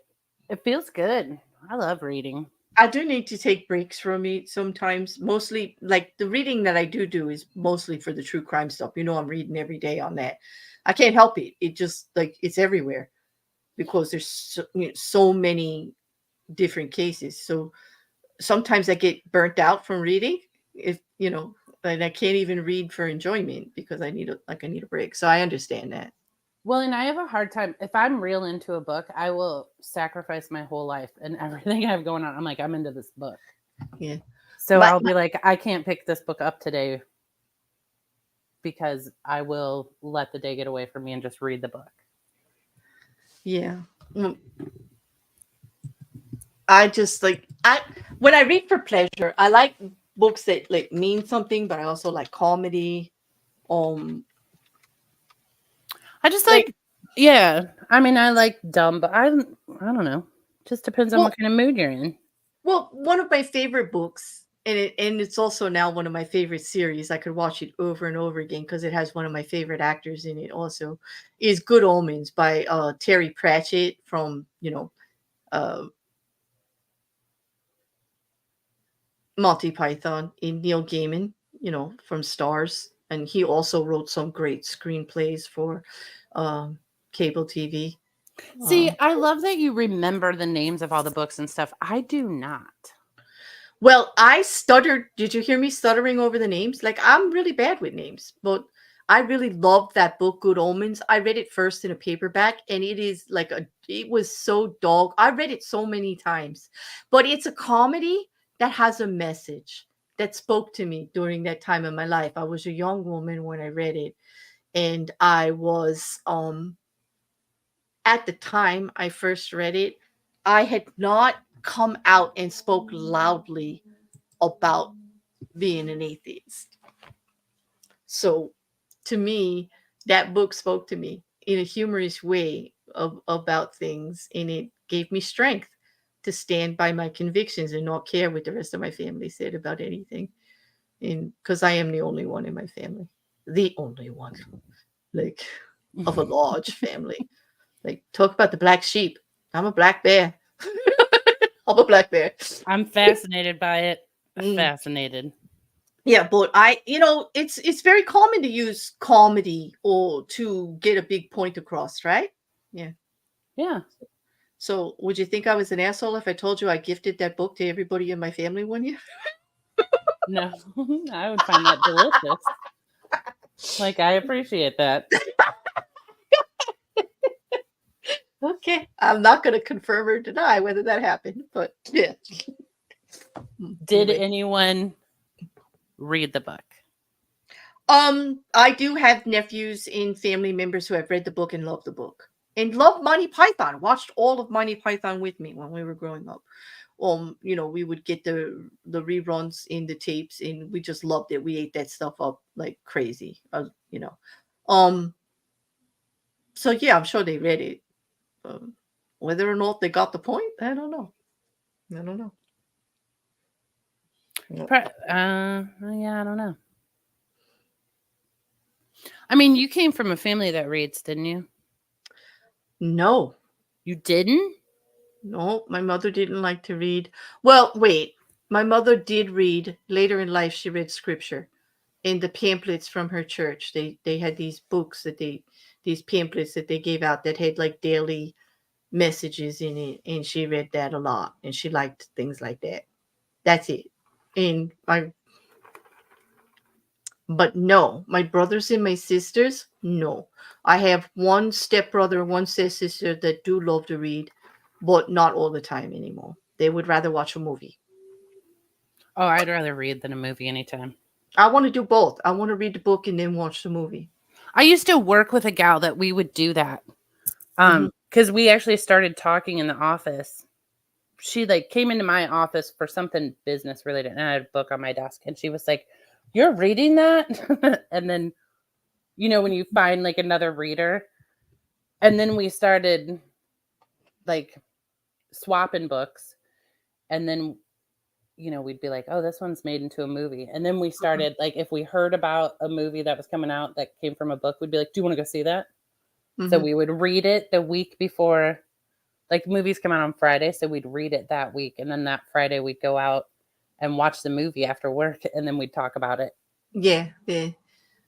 I do love that. I miss having conversations about books. I do have a part of the library in the Discord that's dedicated to books and all, but it's not really used that often. Most people think it's only for the series that I'm recording, but actually it's for any books that people like to want to address or talk about or do whatever. People put links to books in there in the beginning. That's where I'm going to put the book Lamb, so that you guys can read it. Well, Jin's right. And other books that Neil Gaiman, who is an excellent writer, and a lot of his stuff gets turned into screenplays. It's really good. American Gods was done. Coraline rather was one. Stars was another. They all got Hollywood loves them. They turn them into screenplays. Well, he's a very good writer. The Green Mile was a good book. That was Stephen King, wasn't it? Because I'm not a huge Stephen King fan. That was Stephen King, and he did The Green Mile in such a way. He listed it like an old-fashioned chapter book. It came out in chapters, The Green Mile, when it first came out. It was phenomenal. I give him a lot of credit for that. I do like Stephen King as a writer. I did just acquire another bunch of he just did another list of short stories in May. He put out another book of short stories, and I am contemplating doing a couple of those for online reads, because I do admire him as a horror writer. I do. Him and Dean Koontz. Dean Koontz has terrorized me for most of my life, mostly because he's such a prolific writer. He puts out stuff all the time, all the time. And I read some Dean Koontz books when I was too young and learned some things that I was like, oh my God. He does put all that stuff in there, and weird stuff too. But here's one. I want to know if anybody's heard of this mystery writer. He's kind of like a Dick Tracy writer. He's like a, Sherlock Holmes kind of thing, but it's on the seedy side of life. Trevanian, classic writer. But for that kind of stuff, JuJu, you learn about life in every single Trevanian book. Like, I've read Trevanian at too early an age, I'll tell you that. I know. See, my parents didn't watch what we read at all. Because, there were books all over the house, so you could read whatever you wanted. And there were times where I'm like, what? Even as a little kid, you're like, I don't think I should be reading this. Of course, I kept reading it, but I had a Scottish friend who turned me on to the Trevanian books when I was younger. I'm telling you, they're just they're classic. I think you'd like them, actually, JuJu. They are exactly as advertised. They're a little on the seedy side of life, but it's entertaining. I had to look up words, Liam. I was like, I don't know what this means. You learn a lot. Yeah, you do. You do. Oh, hey, Cat Ninja. Hello. I'm sorry to be ignoring the chat there. How you doing? And welcome, Dev. Cat Ninja. Welcome, Dev. Nice to see you here. Rocket Couch, you do the movie first? I don't know if I could do that. I switch back and forth. Whichever one I come across first. But often they make movies out of books that I like, and I've already read the book. Yeah. Mm. But sometimes and I like the analysis of, you can figure out the logic of why they changed something from the book to the movie. You're like, that makes sense. Or other things that infuriates you. Exactly. This was crucial. Yeah, King can get wordy. There's a few King books that I'm like, I've pushed through and I regretted. Oh, you know what? I like all those people, Jin. You and I I just read so much that I can't really pick favorites a lot, because I read so much. King, I agree with you. King could get wordy. Remember he did Intense? Remember when that book came out, how big it was? I wasn't ready. But Charlie and I were talking, I think you were there too. We were talking books. And I hated Dome. I thought that was a terrible book. Dome? By Stephen King. Yeah. Okay, I did not read it, and I thought he tried to get me to watch the series. Didn't they make a series out of that? I laughed so hard. I thought it was the most ridiculous thing I ever heard. I turned it off. Yeah. I couldn't watch it. The premise is cool, but it just didn't play well on TV for some reason to me. It didn't play well in the book either. Okay. Charlie's like, I love that book. I'm like, nope. It didn't work for I me. will tell you, the Passage series, if you can get into it, is wild. The guy's a really good storyteller. This Justin Cronin, and it's a whole nother world. It's a bit dystopian, which I don't mind because I do like that. I do like thinking of. I mean, I love Carl Sagan in Asimov, Under the and Dome. That's what it was called. yeah, Under the Dome, and you know me, I love Douglas Adams, the Hitchhiker series. That's about as otherworldly as you can get, like with great I know. humor. I loved Yeah. Hitchhikers. I know it's fantastic, and but I did read all of that stuff, like Asimov, Sagan, all of that stuff. Bradbury, I loved it all. Oh, Yeah, yeah. I did. Ray Bradbury. I mean, I loved when they did their sci-fi short stories all in one book, and I could eat up every single different writer and style. I loved it. I absolutely loved it. But I loved Game of Thrones too. I read all the big books. And I'm still mad he owes me two.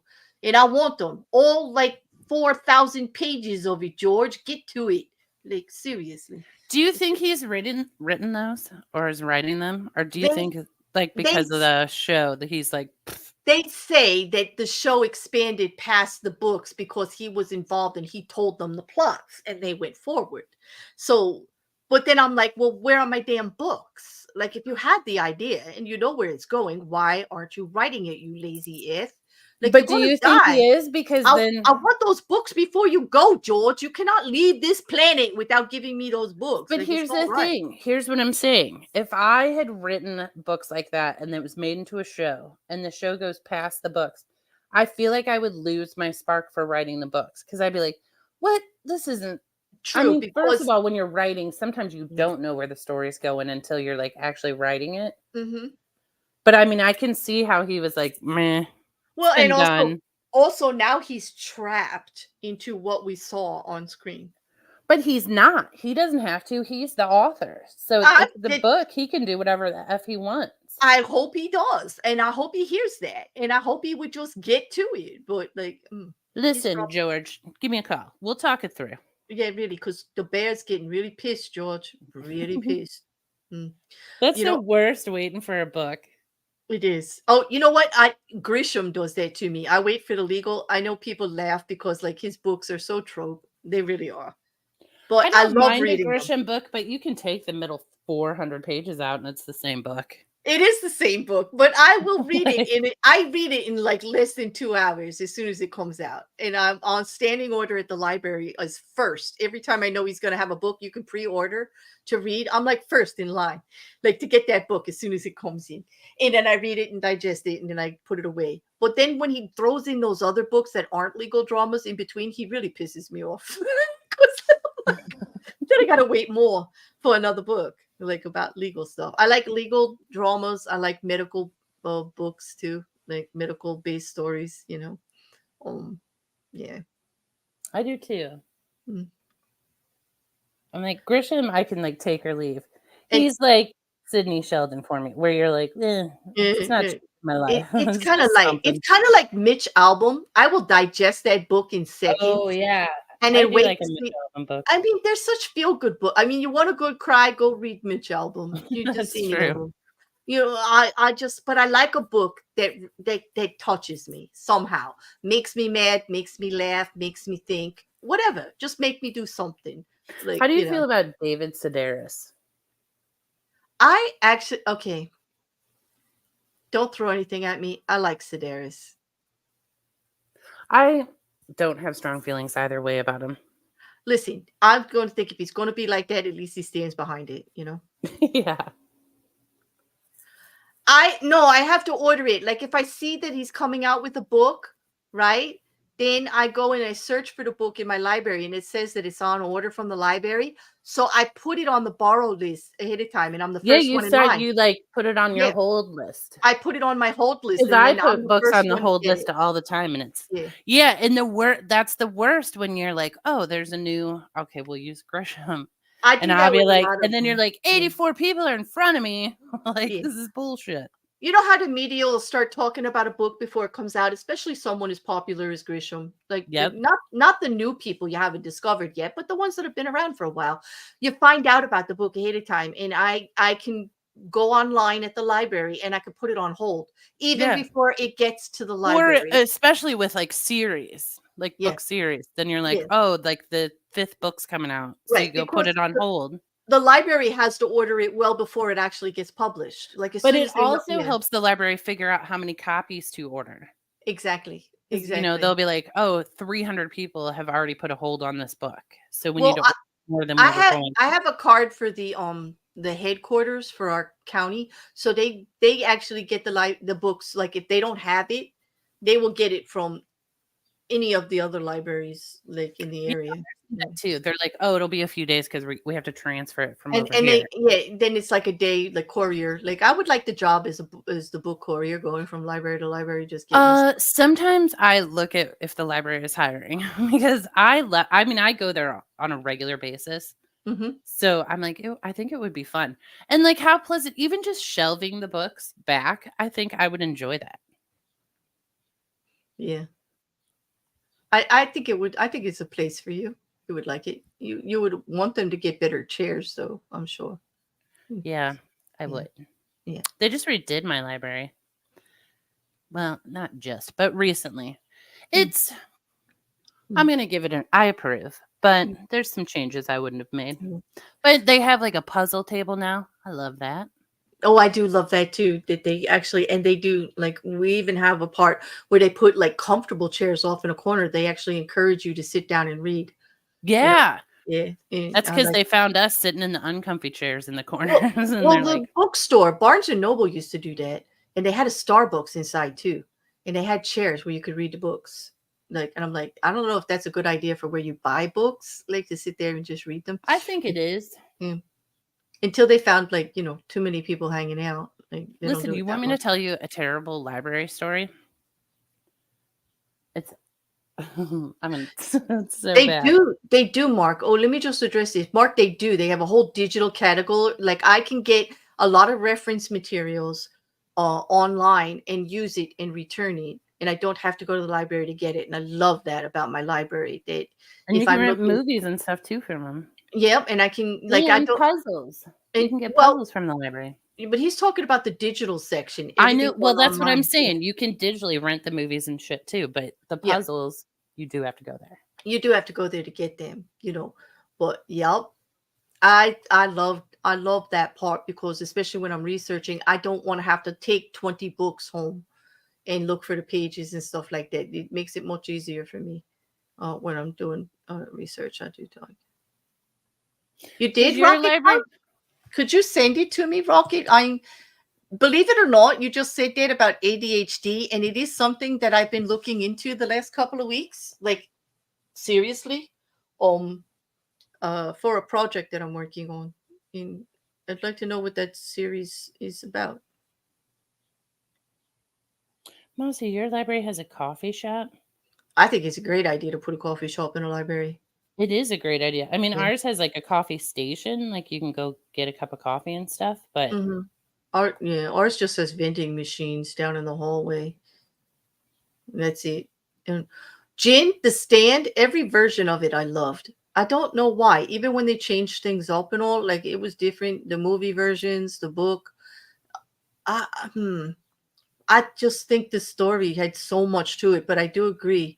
The one where they had more of the storylines interweaving was much more enjoyable because I love layered stories like that. I I really never do. did read The Stand.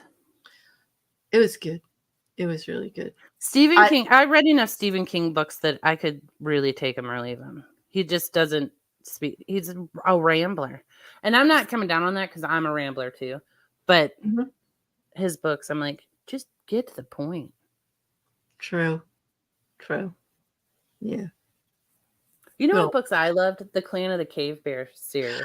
I did love those. And the Dragon series before that, and I forget what it's called. It was done by McCarthy. I forget her first name, but I know her last name. And she did a Dragon series that I loved when I was a kid. But Clan of the Cave Bear, I read when I was a kid, and I loved it. Absolutely loved it. I did too. And that made me think of it because she can be or whoever wrote that can be a rambler too. Mm. Yeah, Stephen King's Oh, definitely a one and Dragon done. Riders of Pern, Anne McCaffrey. You got it, Jen. Thank you, Sean Coffey. You're my people. These are my people, Juju. Oh, I love these. I love you guys. I so love you. Thank you. I said McCarthy. I meant McCaffrey. It was Anne. Dragon Riders of Pern. Wonderful dragon series. Turned my nephew onto it. And actually, there was another one that I read. I'd have to look in my Kindle for it. That MC Record turned me on to when I was telling him that I like Dragon Riders of Pern for my grandson, and I got it for him. I actually got this series of books that he recommended for my grandson, and he loved Library, it too. please, Rocket Couch. Yes. Want the series link in the library? Absolutely. And let everybody share that. Thank you, Couch. If you could, that would be wonderful. Those of you that are members of the library, the books places, you got something you like, put it in there.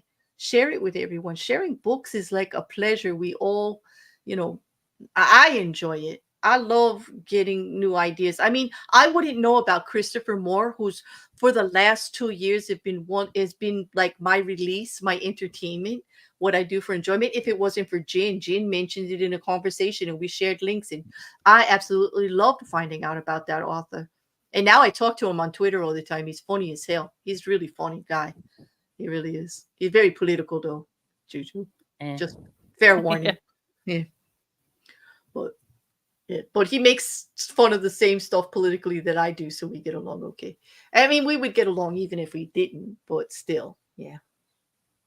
I'm gonna have to check out the Dragon series. Oh, that Dragon Riders of Pern, that Anne McCaffrey. It's older and it's really good. Now, there was a book that I read that was based on King Arthur's tales, okay? But it was all rewritten to where the magic part was more prominent in, it was all about him, Morgana, in all of the witchcraft and things that were going on during that period. Myths of Avalon. Yes, Rodent. Boom. Who wrote Myths of Avalon? But you people are mind readers. I know. That's so awesome. It's like a fun game watching this. They're like, we got it. Rodent, thank you so damn much. I loved that book. So, did you read it, Sean? Are you talking about Myths of Avalon? It got me so interested in the tales of King Arthur. It started a whole big thing with me that I had to like research and everything. It was just so entertaining. Yeah. And thank you, Rhodey. Like, comes out of the blue with boom. She starts talking about it and boom, there's the title. I know. I'm like, wow, I feel like this is a group of people I can really relate to. Like, you're all welcome at my house on Sunday, anytime. Like, seriously, I'll start a fire. I'll put out some food. We could read. We'll have music. Some people could play music, You can bring your books when you're done with them. Anybody else can pick them up. We could do book exchanges. I'll bake cookies. Like, oh my God. I feel like so at home right now. I just can't. I know.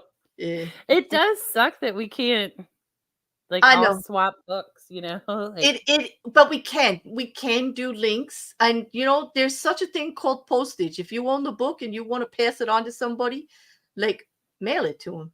Yeah, that's true. Yeah, I have done that. Oh, you have not read it, Liam, but you have it on a shelf. I'll give you credit for even having it there. God, I would love to read that again. I really would.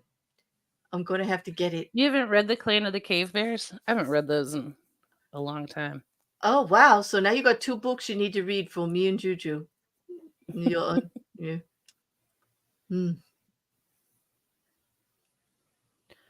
got to get into the Discworld series, like Hitchhiker's Guide, but fantasy. You know what? That's not the first time somebody has said that to me, Rodent. I think I will. But I've got such a long list right now. Every once in a while, I completely clear my list. You know what, Mark? I'm with you on the L. Ron Hubbard stuff. I did not know that he was serious. I thought it was science fiction when he wrote Dianetics. Like, he was a science fiction writer before that. And I read a lot of it. I had no idea he was crafting that warped religion called Scientology. Mark, I'm with you. The guy freaked me out. Like, I thought it was I felt so naive afterwards when I realized, But when he was writing that, was he purposefully writing that to be a religion? Well, he did eventually, but he was a science fiction writer before that. And he wrote Dianetics, which was like the outline of Scientology. No, It was because I remember that too. Like, I didn't know it was a religious thing. Like, he was just right? a sci-fi writer when I was Yeah. growing up. And then when I started to notice that it was kind of like a like a religion, I thought it was a joke. I thought he was like, Well, okay, that's what I thought too. And I was like, oh, this feels like something like my brother's telling me to see if I'm dumb enough to like go repeat it to other people. I know, like, Like, right? and they're all laughing at you like she's off spreading this. They still laugh at me when I tell that story. Everybody still laughs at me. I'm like, but I'm glad Mark said it. Like, they could laugh at me and Mark together then. But I stand, like, I really did not think the man was serious. It was too ludicrous. Terry Brooks is good, yeah. Oh my gosh, Liam. Well, now don't you want to look at all the books on everyone's shelves? I do. I'm gonna have to I'm save like, this can whole I come chat. over for a cup of coffee? And I want to look at all the books in your house. Exactly. Paranormal romance is smut supreme. I get you there, Sean. They have to have a little bit of real life stuff in there for me. Yeah. Clan of the Cave Bear was like, It was good. that was the smut that I mean, no, but that book was a statement. Like, that book had so many layers to it. Like, well, it was so clever. Like, I mean, it was really clever.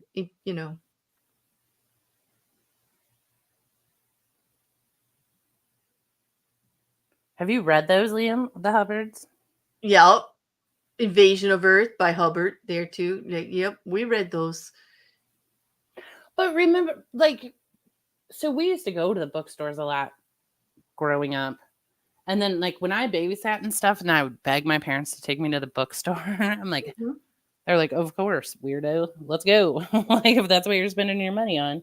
Well, that's how I got Miss of Avalon with my aunt. This is before I could drive. This is when she just used to take me around the neighborhood to the garage sales when we were just hanging out. And she was a very well-read woman, one of the most intelligent people I have ever met, this aunt. And she opened up my mind to a lot of things, and I could talk to her about anything. And she at a garage sale, we got Miss of Avalon. That was where I got it, and I loved it. And also Circle of Friends, Belva Plain. I got them on the same day actually, and I read them the same summer. Yeah, and I was young, and I loved them. I absolutely loved them. And then we went on to Dragon Riders of Pern, and most of them I found at garage sales with her, and we would talk about books. Yeah. Karen, you ready too? Oh gosh, I'm so happy right now, JuJu. You have no idea how happy I am. It's a good book talk. I have the biggest grin on my face, people. I'm almost sorry I'm not on camera. Really sorry, not sorry. Like, I'm not really, but like, I'll never go on like camera. Like, not to say you won't know what I look like someday. I did accidentally like show a whole bunch of you several times. But still, it's not that I don't want you to know what I look like. I branded this like on purpose for the channel, and you don't break brand. That's a business thing. Yeah. Plus, I'm camera shy, and I didn't feel like putting makeup on today, or most days. I was like, or ever. Yeah. I mean, sometimes I wear cherry chapstick, give a little color to my lips. I do have gloss on my lip. I have a clear one because my lips were very, very dry today.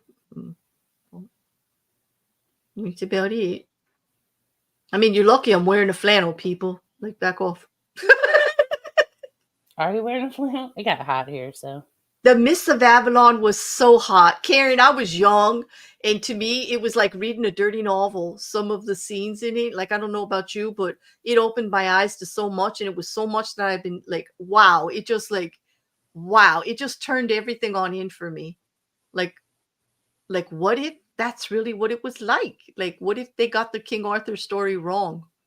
What if there was more to it? Okay, everybody, let's go start writing books. We'll meet back here in a week or two and edit each other's work. Jin's in the library, by the way, people. He's a He's a prominent library member over there, and I love having him there. He's a great mod. And he just did the best thing. He just said, and I'm putting it up here. If there's a Yeah. book you want to read, give me the title and the author. I'll give you a Google Drive link for it, because a lot of stuff is free now, and a lot of stuff you can find, and you can get it. And it's like passing around a Google link is like passing around a book these days. And we should do it. Like, if you can't get to the library, whatever you want it. And if you need anything, Mark, you let me know. I can send you. I will try to link you on the back of my community tab, or in Twitter or somewhere. Uh, Especially since you're kind of tied up with your hands and all, recovering. Oh my. Trying to remember the author of the Galactic Meal series, Milio series, that's on a shelf in the bedroom. I don't know. You're welcome, Mark. I love how you're like, I don't know if that's on a shelf in a bedroom. I don't know. Yeah, write your D&D book, Rocket Couch. I give credit to writers. I know a few people that are dabbling in writing and have sent me their books, and they're good, and I love to read them. I'm not going to mention their names, but they are entertaining and quite talented, and I'm very happy about it. One of them is a true story, the other one's fantasy, and I'm encouraging both of them to keep it up. You hear that, people whose books I'm reading, that who you sent me stuff? Like, yes, keep doing it. You're all fantastic. That's right. Jen and I are writing some bear otter erotica. Bear otter erotica? Oh my god. Yeah. How come I don't have any copies of this bear otter erotica? Like, being a bear who loves otters, you think you guys would link me, but no. Well, we're still, in the brainstorming aspect of it. Julian May. That does ring a bell. Who is that? Who wrote the series Galactic? Some bear. Some Attica. Yes, some Attica. Yep. Yeah, you know that bear? She's very Attica. Yes, she is. Bear Attica. Bear Attica. I like the sound of that, Couch. You're tickling me. Yes, I like it. I like it. Julian May does not ring a bell for me. It does to me. I think that might be the name of that Galactic series. I think that's what we're talking about. It is Pride Month. Yes, it is, Dev. Yes, it is.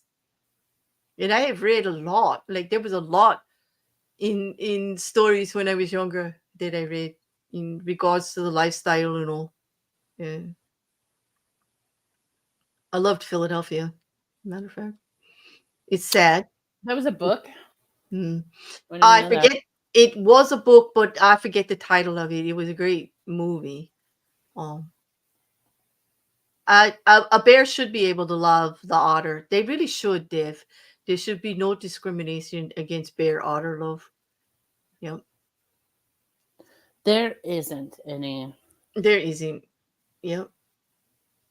Especially after Jen and I get done with that genre.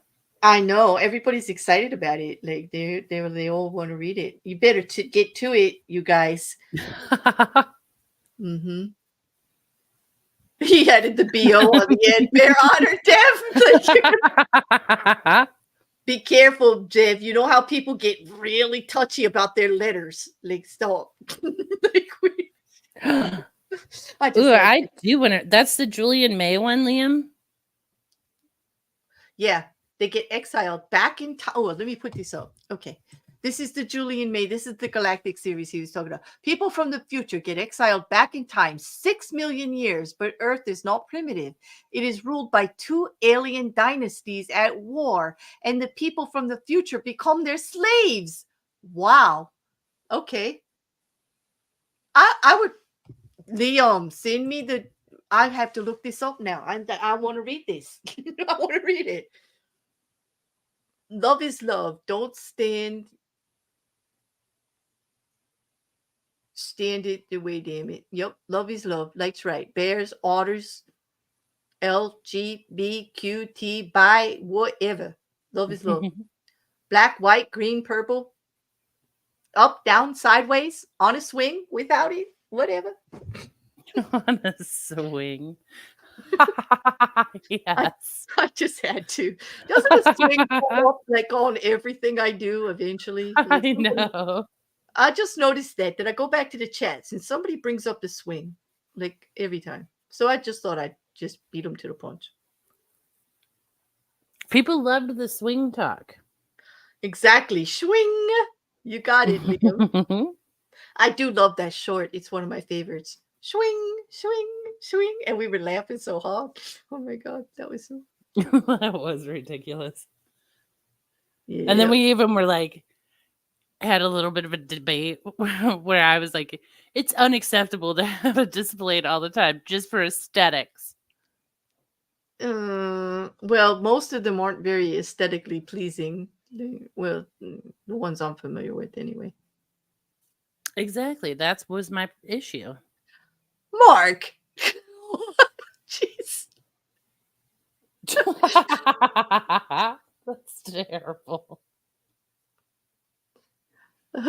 Brilliant. It says brilliant series. I have all the books. Oh, and hi and bye because I'm off to the doctors. Good luck at the doctors. I hope to hear from you later, love. I hope everything goes well. And yeah, I agree, Liam. It sounds like an excellent series, and I want to check it out. Yes, I'm with you. You know what, Mousy? A swing is a good idea for couples who are getting older. Like it will open up your horizons. Let me just tell you. No back pain. I'm all for Brian getting his swing. If he wants a swing, get him a swing. You'll be grateful, girl. I'm telling you. You will be so happy. Get him the swing.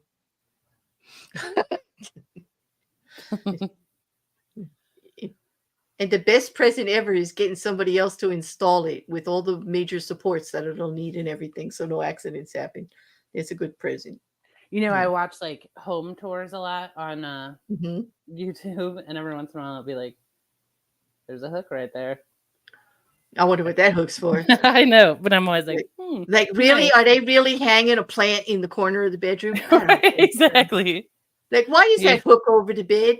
Why is that hook over the bed, Juju? Like, you're going to put a hanging plant there or a macrame art or some kind of quilt? I don't think so. No. Nope. It's not a scarf hook, or is that where he hangs his belt or his tie?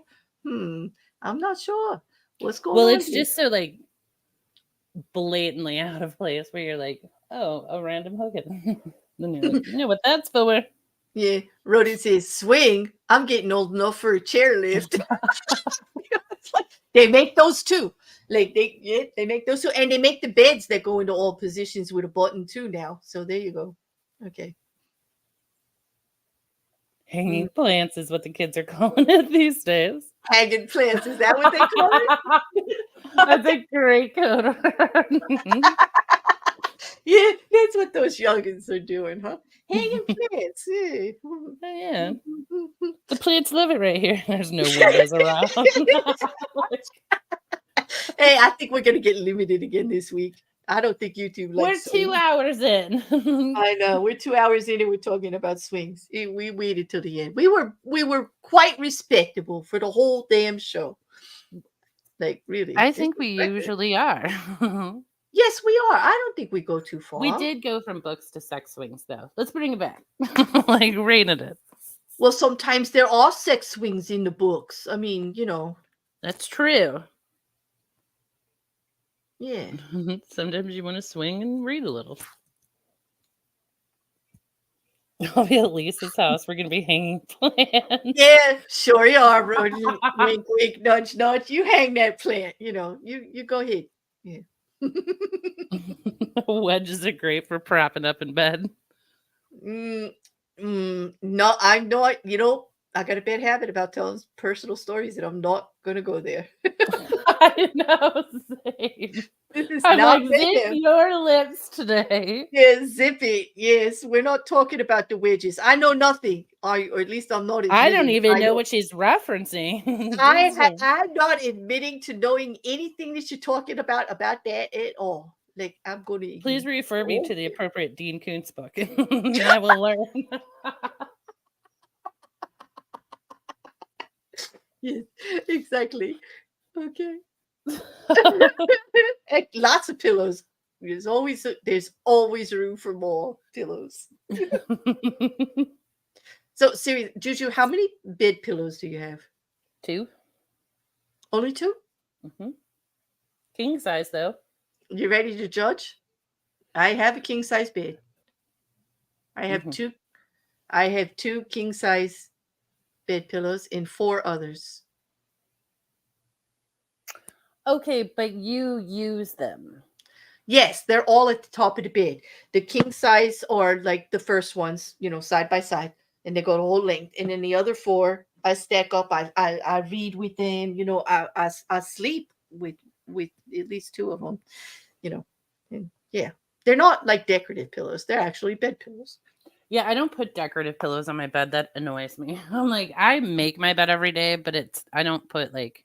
For the longest time, I had this one that like sat in the middle of all the pillows after you made the bed. And I Yeah. realized that I ended up chucking it around the room, like when I got rid of it all the time, because it really annoyed me. And one time I chucked it and knocked over a lamp. And so after that, I decided it wasn't really useful to have in the room anymore. It was stupid.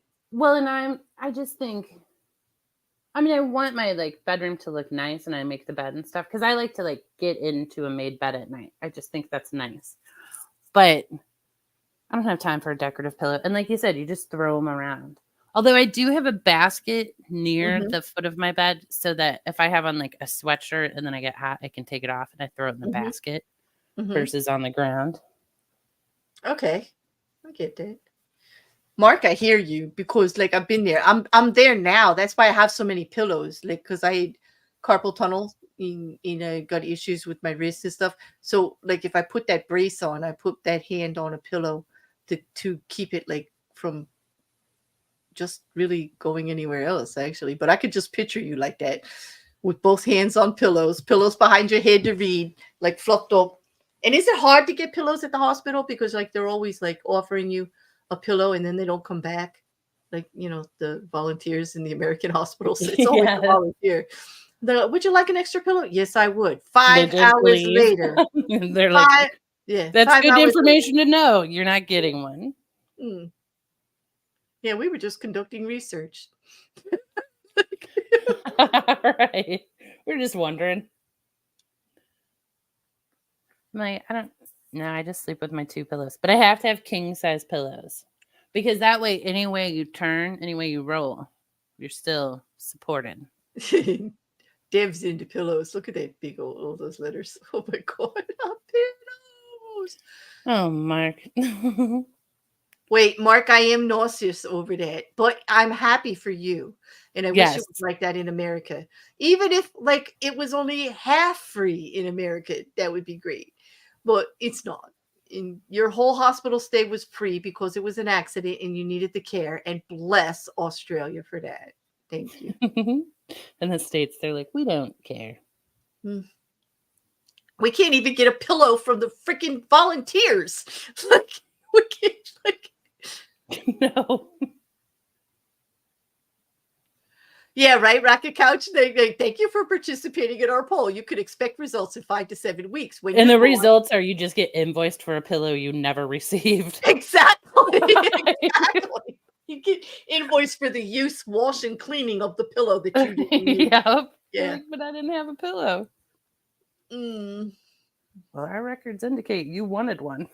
Yeah, you wanted it. I like when you get like you get Tylenol for a headache and they try to bill you for the whole ball, the whole bottle. I'm like, that stops right here, right now.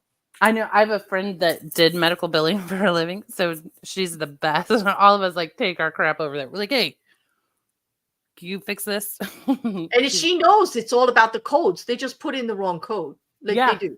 The coding is very, very specific, and you have to be detail oriented. But let me tell you, most workers are not, especially No. data entry clerks, and Well, they don't and say she them like very will well. tell you, she's like, okay, you need to call this department, and then you say this thing, and they'll write the bill off, and you're like, Listen, what? Why? until the insurance companies were getting sued for all of this stuff and stuff, they didn't even hire people that knew anything about the coding to enter the codes, so they don't even know it's wrong.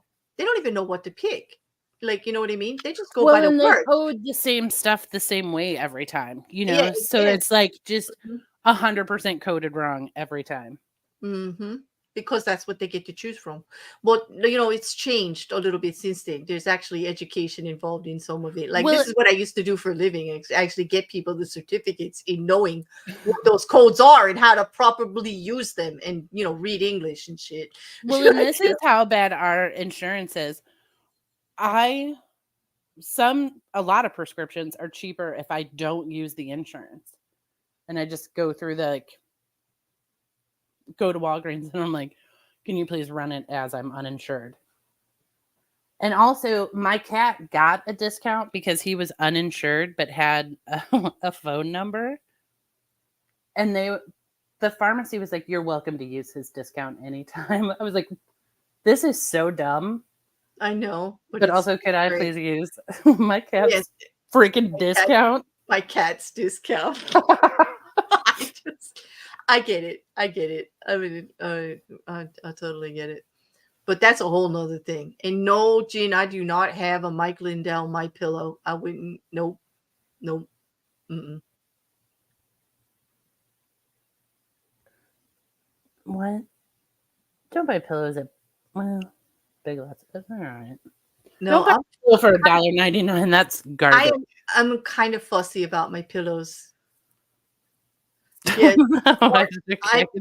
Why not, Mark? I mean, we want to control the amount of little kittens in the world. Exactly. Like homeless. I'm like, he was a menace to the neighborhood, and now he's got to take a pill every day.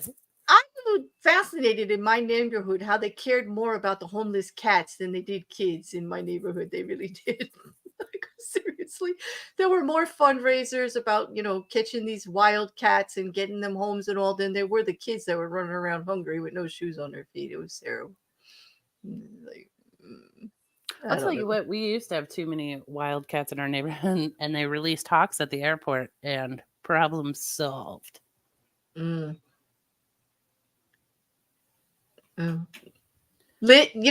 I just figured out that's you, Liz. Like, thank you. Okay, welcome, Liz. I'm sorry I didn't say hi.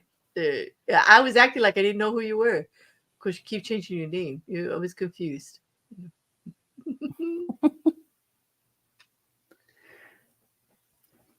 So who's on everyone's body pillows? I don't know. I have a body. My king size pillows are like body pillows. Yeah, I was like, I don't have a body pillow. I'm only 5 foot tall, so they is my body pillow, and I do hug it. Well, I mean, you read in bed though, don't you? I don't. I do. Read in bed. I do. I stream in bed because it's more comfortable to sit here. Like sometimes, yeah. But lately, I've been streaming all over the house, actually, a little bit more, But I do read a lot in bed. I read at night. It's one of the last things I do before I go to sleep. I'm either watching an anime, or a movie, or or a fish tank video. Yes, I do that. If I read in bed, I fall asleep almost instantly, and then I just wake up smashed on the book.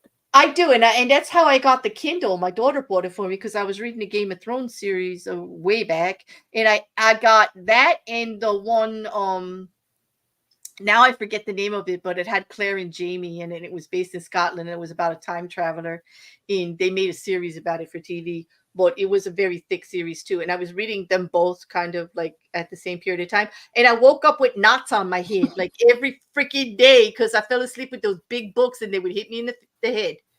Yeah. And they were huge books. Like we're talking thousands and thousands of pages. So yeah, it was. Now I'm ready to read. I'm excited though. Yeah, no, I do. I am. I'm wondering what I'm going to read when I get off stream. I'm probably not going to read when I get off stream. I'm probably going to talk like somebody. Yeah, same. Yeah.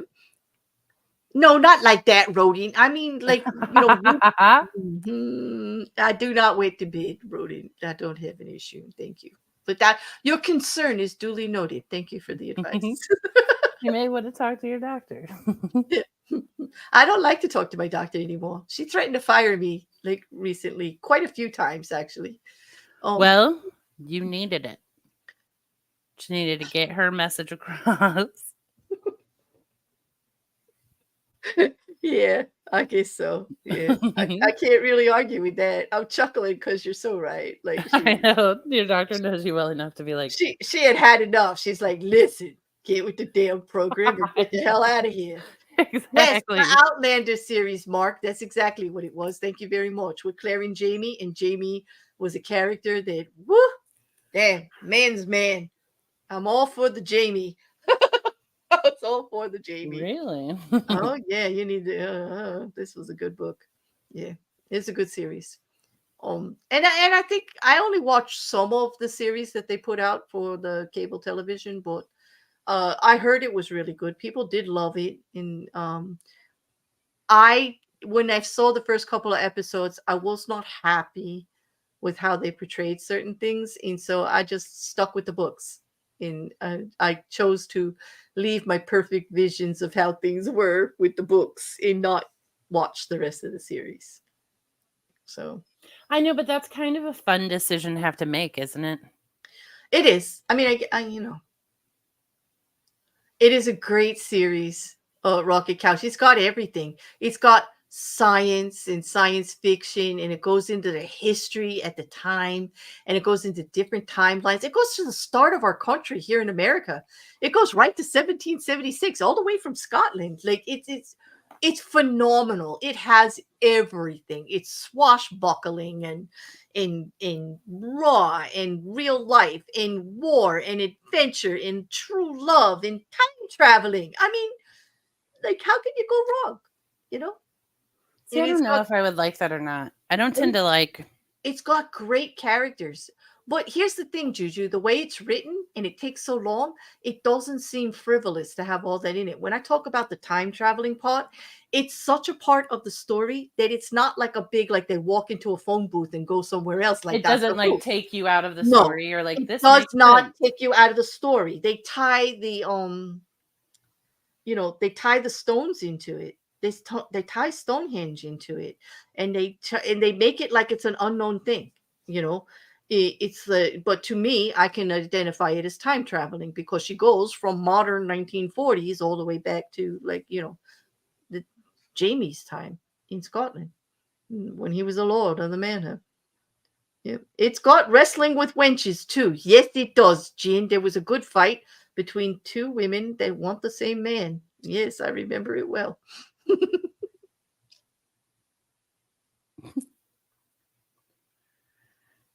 All right, we've been here over 2 hours.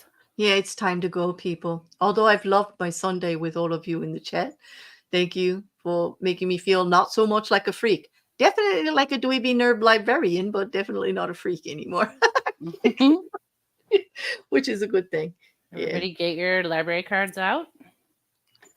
Yeah. Yep, that's true. Yeah. It depends on what you're wrestling for, Mark. Yeah. But anyway, he said it can't be that good to wrestle with a winch. But I'm like, yeah, it depends on, what the wrestle's all about. Anyway, Juju, thanks for another lovely Sunday. Yeah, thanks for the chit chat. Yeah, this was fun, guys. Thanks for joining us for absolutely nothing that always turns into a whole bunch of something, little bits here and there. Yeah. And my book list to read, like, Yes. expanded greatly. Yes, gave us all a whole bunch more to do and explore. And I love that, Yeah, I love that a lot. And yes, like Mousy says, like, do me a favor. I hate talking about it. Go do those YouTubey things. And if you think you know others that would like to join in our just casual nothingness or anything else I do on the channel, share it. Share the link. Show them the channel. Tell them to come on, check it out. Everybody's welcome. Yeah.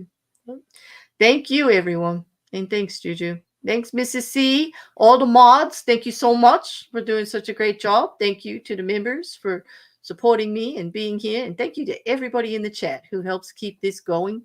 And you're actually the biggest part of it. You're the fun. Yeah. And thanks for joining us today. I hope to see you all around. You got anything to say, Ju? I sure don't. One day you will. One day I will ask you, and you'll go, "Yes, I do, Claire. You got 10 minutes? Because here we I go." know. I'm excited for that day because what will it be? Like... I'm going to keep asking until it happens. But on that, I think I'll just go find an outro. What do you think? You want the short one? You want the library book? What do you want? What do you think? Let's do the library book. That feels appropriate. It does feel appropriate. And I know that certain people like Rob Skeet just love to watch that book fly around. I do too. It's got pretty music too. All right, everybody. Enjoy the rest of your evening. And True Crime on Tuesday. I'll see you then. Bye. Good night. Good night.